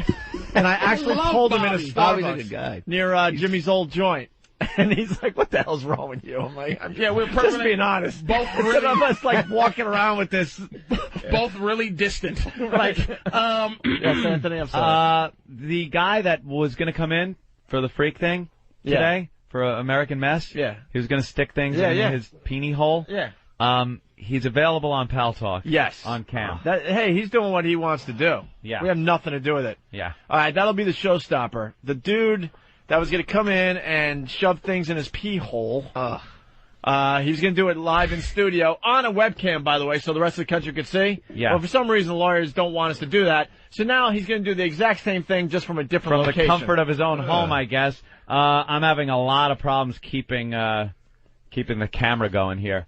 All right, why don't we? It's really shaky. Why don't we do some fine adjusting and see if we can get the Pal Talk camera Yeah. all set and ready to go, and we'll do it before the show ends today, okay? Well, there's. But you might want to head to the Pal Talk rooms. There's his cam. All right. Oh boy. Okay. Tell him we're not ready Yeah, for him yet. not yet. We'll let you know. Ben, what do you got? Ben's got a box. There's a package for you and Anthony here. Actually, I'm playing along. I know exactly Hey, what it Of is. course the you hell? know what it is. Oh, Here, a it's your t-shirt. Run and Fez T-shirt. Oh, there we go. Here you go, Patrice. They sent something for you. Where? Oh, that's the package. Hey, they're cool guys. This has nothing to do with Ron and Fez's You know, fucking oh, T-shirt. and what is this? Holy crap. That Come smack, on. that smack had nothing to do with Ron. Look at what we get. Yeah, just two of them. Let's see. Let me just make sure. Just when you were feeling good about yourself, Hold on. Patrice O'Neal, you get a reality check. Let's just. Here we go. And 4:45 in the morning. Okay. Enjoy. If these are not active, please call me. I can get it done. ELO. Hey, ELO. Sorry, man. I listened to Carrie Underwood yesterday. She was great. I bought her album. She's great. Oh, my God. Would you look at this? This is the next phase. This is what the satellite radio is. Satellite radio. Is now Here it is. Down to. Here it is. Completely. It's smaller than my BlackBerry. Here it is. Smaller than my BlackBerry. Completely portable. And this isn't one of those sham, like, fucking serious where you have to plug it in and download shit and then take it with you. Live programming. I'm not going to give it to you. Let me touch it. I don't have a brother here with a gun that, like, Let me touch it. No. This is fucking unbelievable. Did he not know there was Did ELO the racist not know that it was a black man in Let me here tell that you loved something. to listen to There XM? are only 2 of these available right now. Even Jimmy Norton didn't get one. From XM? From the There's only XM two, factory. They made 2? They made 2 just for us. Really? Just like the 2 new 2007 Fords? I am so These are not on psyched. the market yet. They're going to Not be on even the market in a couple They're more in weeks. the studio. Take that back That's from Patrice. right. Take it back from him. Wow, this is... This looks better than my phone. This is live satellite you get as you're walking around. No friggin' download. And you can download MP3s, live XM and MP3s. Here we go. There you go. The future kids. Catch up with this doggy. Barf, barf, barf. With their backpack, with their Apollo astronaut wear that they gotta wear to get live programming portable. Oh, we don't have it yet because the technology isn't there, Robin. That's why we don't have the portable unit. No, the technology's out. It's just here, not over there. Hello? Hello? Hey, this is Ben. Norton's going to be leaving for a couple of weeks. You want to come through? Damn, you're playing that game? Yeah. I'll come on through. Well, that Bob Kelly's not a bad guy after all. Great. Ow. I would have loved to fucking have a goddamn Wi-Fi. We gave you an XM, didn't we? Yeah, I gotta wrap that around my neck and stick my head out the window for that shit to... We'll, all right, phase 1 you got. We'll upgrade your XM. How's that sound? We'll upgrade you. You'll send me the software and shit? We'll give That you is like, hot, though. I like that shit. You know what? I got a phone. I got a MiFi I don't need anymore. Just throw it on the ground, and I'll crawl around in mousetraps to get it. No, it's Look fucked how up. thin this thing is. No, it's fucked up. I love my MiFi to this day, and this thing just blows the MiFi away. Completely. No offense to the people at the, they've got the It MiFi looks like a out fucking. there. It looks like But a this phone. thing is like, dude. For the Pal Talk camera, I held up my BlackBerry next to the new Helix. It's not even funny how much smaller it is than the BlackBerry. But it's heavy. It looks like a goddamn a Trio or something. Looks like a computer. Smaller than a It's trio. smaller than a Trio, my friend. Look All at right. that. Oh, man. That is fucking great. nice. It is nice. The live stuff is amazing. They sent something from that other one, the serious one for the Pamela Anderson roast. They gave us like a ton of subscriptions and everything. Yeah. But like when I read it, you got the downloading it, and who the hell's gonna put? It's still sitting in a box. Yeah, for some reason they are trying to push to everybody that it's not available. You can't get like live satellite. And XM's had it with the MiFi, and that was just phase 1. This right here, and where it's going to go from this. It's just amazing how small this is, and you walk around live broadcast of satellite radio. How much no is it gonna restrictions, be? no How much bullshit. is it going to be, you think? It'll be up there at first, but then the price. $400, you think? Hey, they give it to me for free. I have no idea what the prices are. Of I was anything. wondering, fellas, is it possible I can take some of these Tums home and They're Jimmy's. So listen. No, the little guy's got a sour stomach all the time. I want to thank Eric Logan for sending us the Helix. ELO. This is just like being paid what we're worth. Thank you. Yeah, Thank that's you so it. much. This ELO. was this a little prize for us because we've been chirping, chirp. This is just like being paid what we're worth. Thank you for the distraction, ELO. Yeah. Thank you. We'll be distracted for a day. Thanks, Opie. I was actually feeling good for a second. I know the corporate world. I know what they're up to. They know we're not completely happy right now, so make sure you send them up a Helix immediately. That'll distract them. Yeah, for a day, maybe a weekend. You know what happens sometimes when you're hanging out. You got your chick. And another chick comes along, right? And wants to have sex with you. The chick that you're with is going to do a little something extra, right? to keep the other chick from getting too much of your attention? Well, the problem also... No comment on the rest. No comment. Well, the problem, though, is that we got 2 chicks. Yeah. And we don't live in Utah. Yeah. So it's like, how do you balance the 2 chicks? Well, 2 chicks are kind of hot on each other. Could be a threesome. Right. Yeah. But you got to give each chick individual attention. Each chick has to get equal attention. You got to make sure that chick doesn't get pissed off at the other chick because you're paying attention too much to the one chick. And not only that, your friends are you the chick? really like your friends really we like said the no chick. Comment. This is the best we can do today. Are you the chicks? Hold on, no. No, we're the dude. We're the guy with the 2 chicks. Now look, we're the dude. Our friends really like the chick we've been with. Right. And they don't want this new chick to fuck up how cool this other chick is. Right. Uh-oh. Right. Right. Oh, boy. Right. I don't like So these. we can really say right now. Oh, this is a sneaky white meeting. But what if I'm going to try to sneaky white meeting? Sneaky but what white if the 2 corporate chicks meeting? were twins? 2 chicks are like twins. What? They can't. They're not twins though. Yeah, I know that's the problem. They like one chick likes one thing. One chick, I think one chick's a little kinkier, a little dirtier than the other one. One chick likes to get down and dirty. Right. The other chick is a little more. And the other chick's kind of like a soccer mom. Because she's been raised in an environment that she's had a lot of rules that she's had to, pay attention to. She has parents and stuff that watch over her that make sure she's being the way she should be. The other chick, though, is just a slut. No one's looking after her. That's You can just fuck anytime she wants. You can pretty much do whatever you want with the one chick. But the 2 chicks kind of get along. Right. They are friends.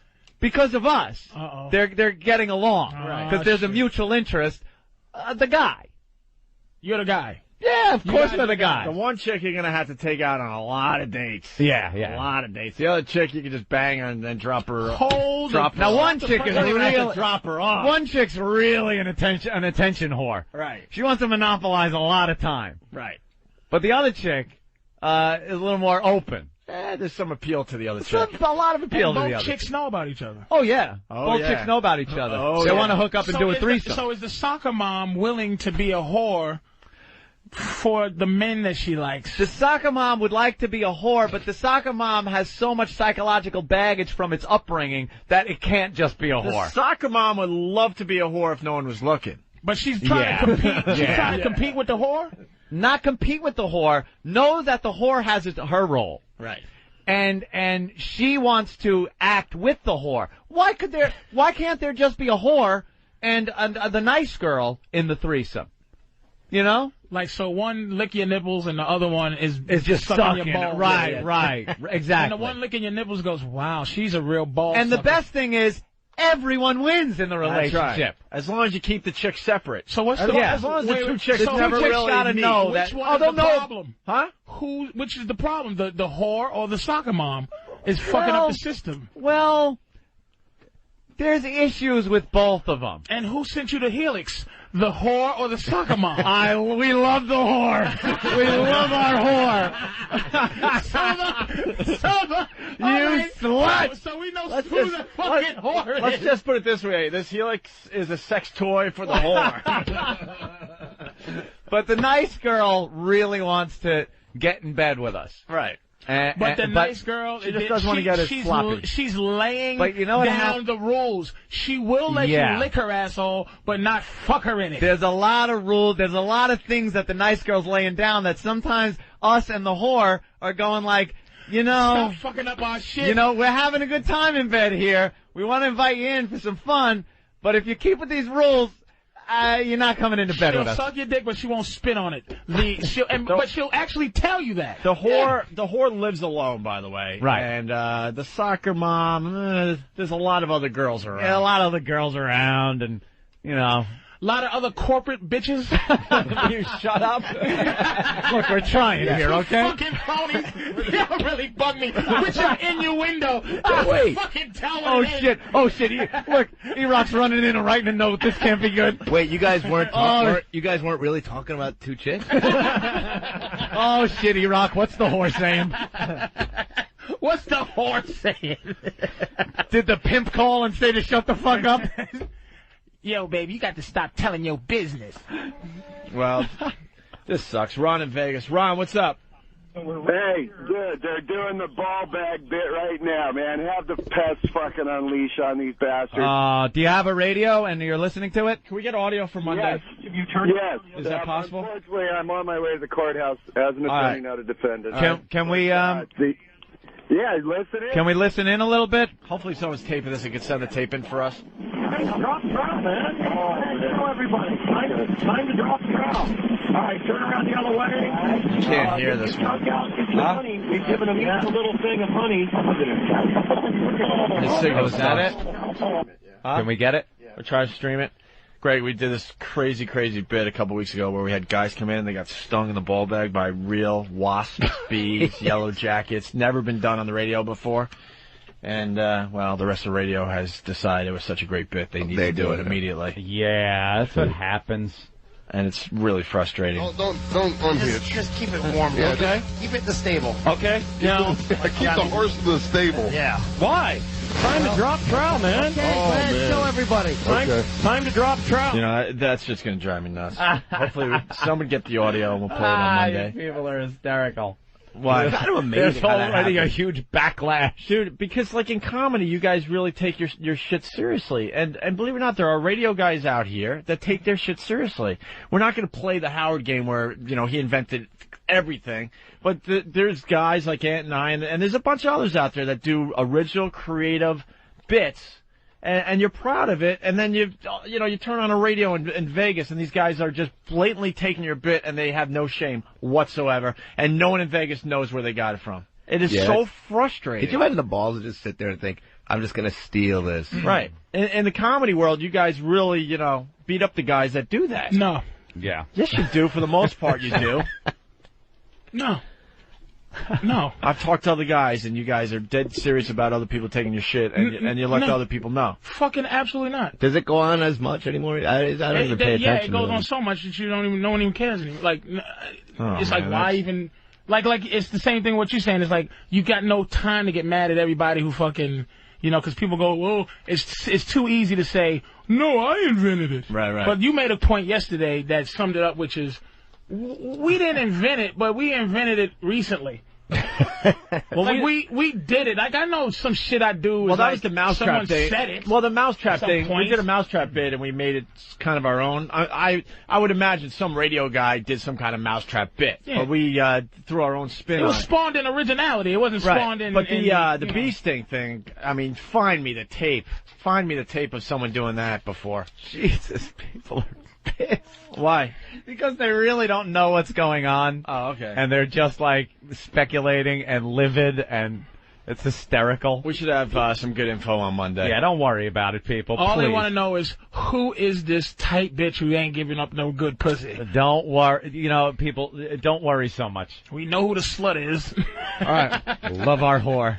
Want to try some news teasers really fast? Yeah, news teasers. Everywhere in the country, the news is out of control. Fox News, CNN. They do their news teasers. The locals are the worst. They try to scare the shit out of you with a little blurb during Seinfeld or something. Trying to watch a show, have a little fun, and they're telling you your car can kill you, and they don't tell you what kind of car, no info. Is the food that your child is eating deadly? We'll tell you later. My kid's eating right now. I could be killing him. It's all fear to get you to tune in. You like this stuff, Greg? Yeah. Oh, I love these. And especially when I get you at the end and the answer is no. Is the drinking water killing your kids? And then at the end they're like, no, actually it's not. No, it's not. We just need you to. Yeah. Nuclear cloud moving into our area. We'll let you know. No, we just needed you to watch longer because our ratings are down. That is kind of amazing. They could tell if they did have information that something your kids could be eating could be killing them. Yeah. And they wouldn't tell you right away. One thing I heard once was Indian Point nuclear power plant leak. Are you in danger? We'll let you know. And they did the news, and it turned out that it was a leak from a water cooling system on the generator itself. Had nothing to do with nuclear. It's like Bob left his hose spigot on out back. Yeah. Can it kill you? It was that, dangerous. There was somehow nuclear... we've started assuming that the news is supposed to be providing a service, but it's just entertainment like anything else. Business, entertainment, but ratings, money. They're not willing to tell us that yet. That's the problem, The best is when they involve the kids, too. Yeah. Always scary about the kid kids. playing with a dangerous toy? Yeah. We'll tell you at 11. Are your kids in danger? Oh, well, thanks. It'll be so easy to make my kids not play with toys for the next 7 hours. Thanks. Thanks a lot, Dick, so you can sell some more shampoo. Yeah. All right, here we go. So, the latest news teasers. The first two are not that bad, then they get pretty ridiculous. All right, we like that. Plus, the billboards say everybody does it. But is it safe to bet what you need to know about wagering on the Super Bowl and if you could get busted too? And it's an ingredient that gives many ethnic foods their taste. What spice may help fight cancer?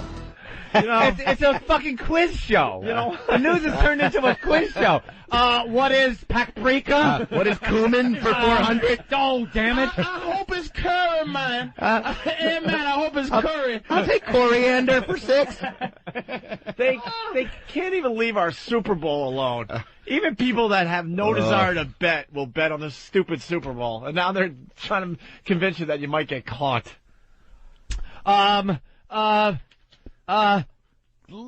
Curry. Oh, shit. Damn it. What liquid from a cow can kill you? Oh, shit. Milk? No, sorry, that's cow come on. What spice? Is it allspice? Sorry, that's saffron. We were looking for saffron. Damn it. Saffron. Isn't this the news? Hey, by the way, does anyone know the answer to the spice? Because it was indeed curry. There you go. Curry. Fights cancer. Thank you, Danny. Yeah, I'm sure it does. How much curry do you have to eat before it fights the actual cancer? You shit it out. There's no you cancer have to live in a silo of fucking curry. You drink curry juice and you get the shit effect. the cancer. You shit the Get cancer. some curry All right. juice. Shit it out. Here's the next... Shit out the cancer. Here's the next news tease. Still ahead on Fox 5 News at 10, a massive online identity theft ring broken. Did they steal your credit card number, how they did it, and what you can do to protect yourself? What? There's too much info there. That keeps everyone involved. That one was complicated because it had questions, and then it also had like little... Did they get my number? Am I safe? Yeah. I don't know. I hope they didn't. Let's go to Rich in Vegas. Rich? Yeah, buddy, what's happening? Hey.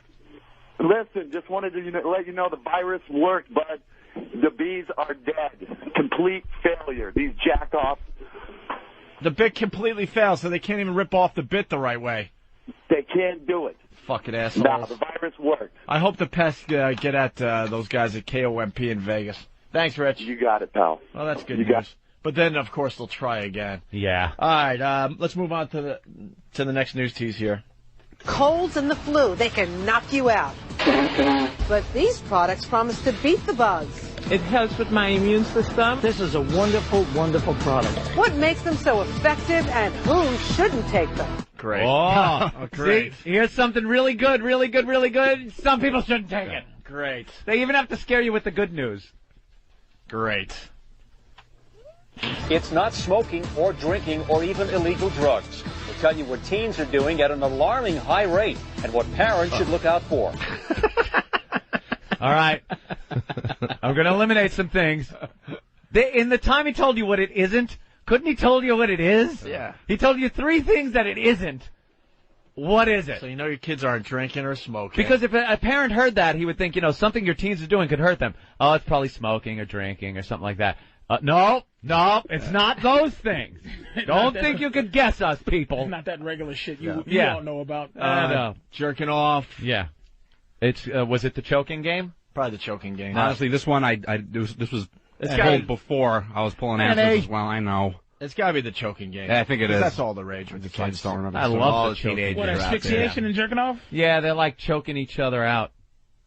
And then It's they kind of pass fun. It gives out, you a buzz. Gets a quick buzz, and then Yeah. you're supposed to wake up. But every once in a while, you don't. Sometimes you die. Whatever. It's called thinning the herd. Oh, well. Not all the baby turtles make it to the ocean. And you know niggas ain't doing that shit. Yo, Troy, nigga, choke me, son. Yo, motherfucker, just choke my shit till I pass out, nigga. Well, you guys want to hear about hazardous furniture? Let's go. What? Here we go. A Long Island family comes home to a horrible discovery. We will open the door and fumes, just like, oh my God, like knocked us back. What happened to their house that turned their furniture into hazardous material? It turned their furniture into hazardous material. Like it was just furniture. If something happened, it became hazardous material. Hazardous material. How does that happen? I have the answer for this one, so. Oh, when you do? When you guys are ready. All right, let me think. Thermonuclear fusion. Yeah, what could possibly turn your furniture into hazardous? I'm going to guess some it kind can't of be swamp simple. monster. It can't be so simple as to Walking involve through the fire. back door. No fire. No was involved. fire. Oh, you know, it could have been. It could have been Jesus. Jesus. It was an asbestos lamp. Turn their furniture into hazardous material. I can't even. Okay, all right. Was the furniture cleaned? No.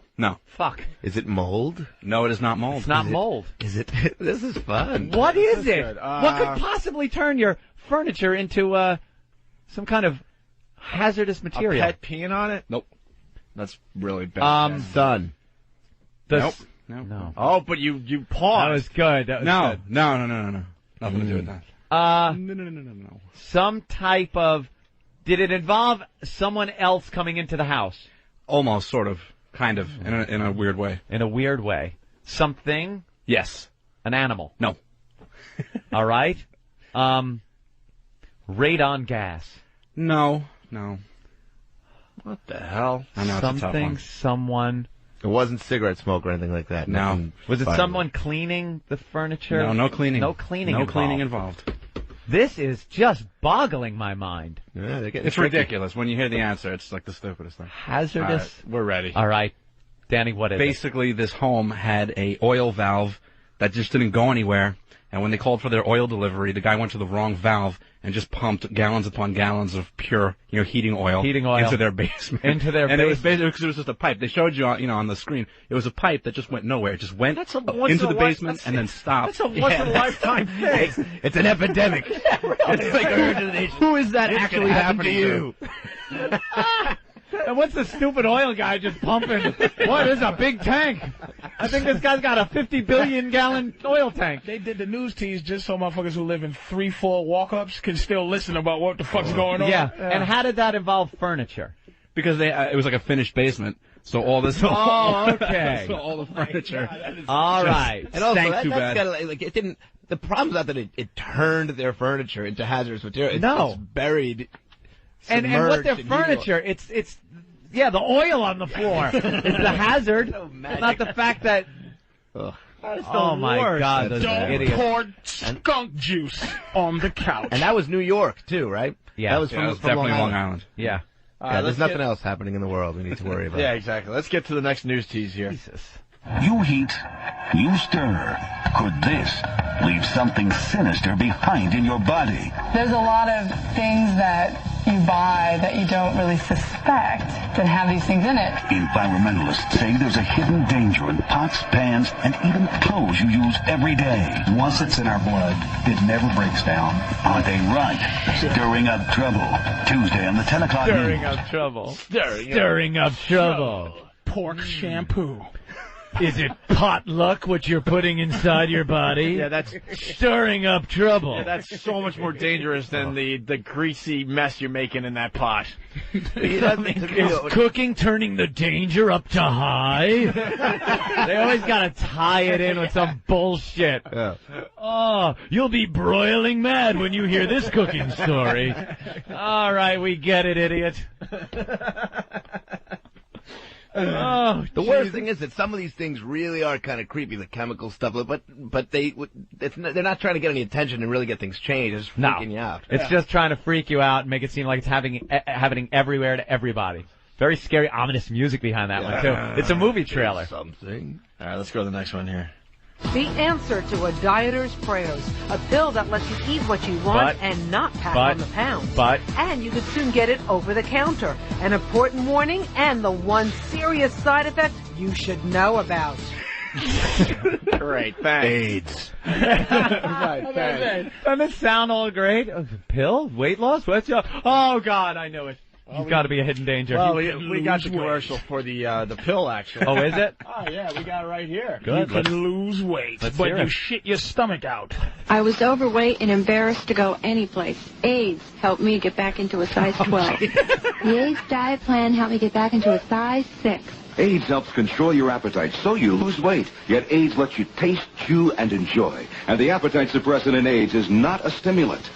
AIDS helped me lose the weight and has nothing in it that could make me nervous. Question: why take diet pills when you can enjoy AIDS? AIDS helps you lose weight safely and effectively. Use only as directed.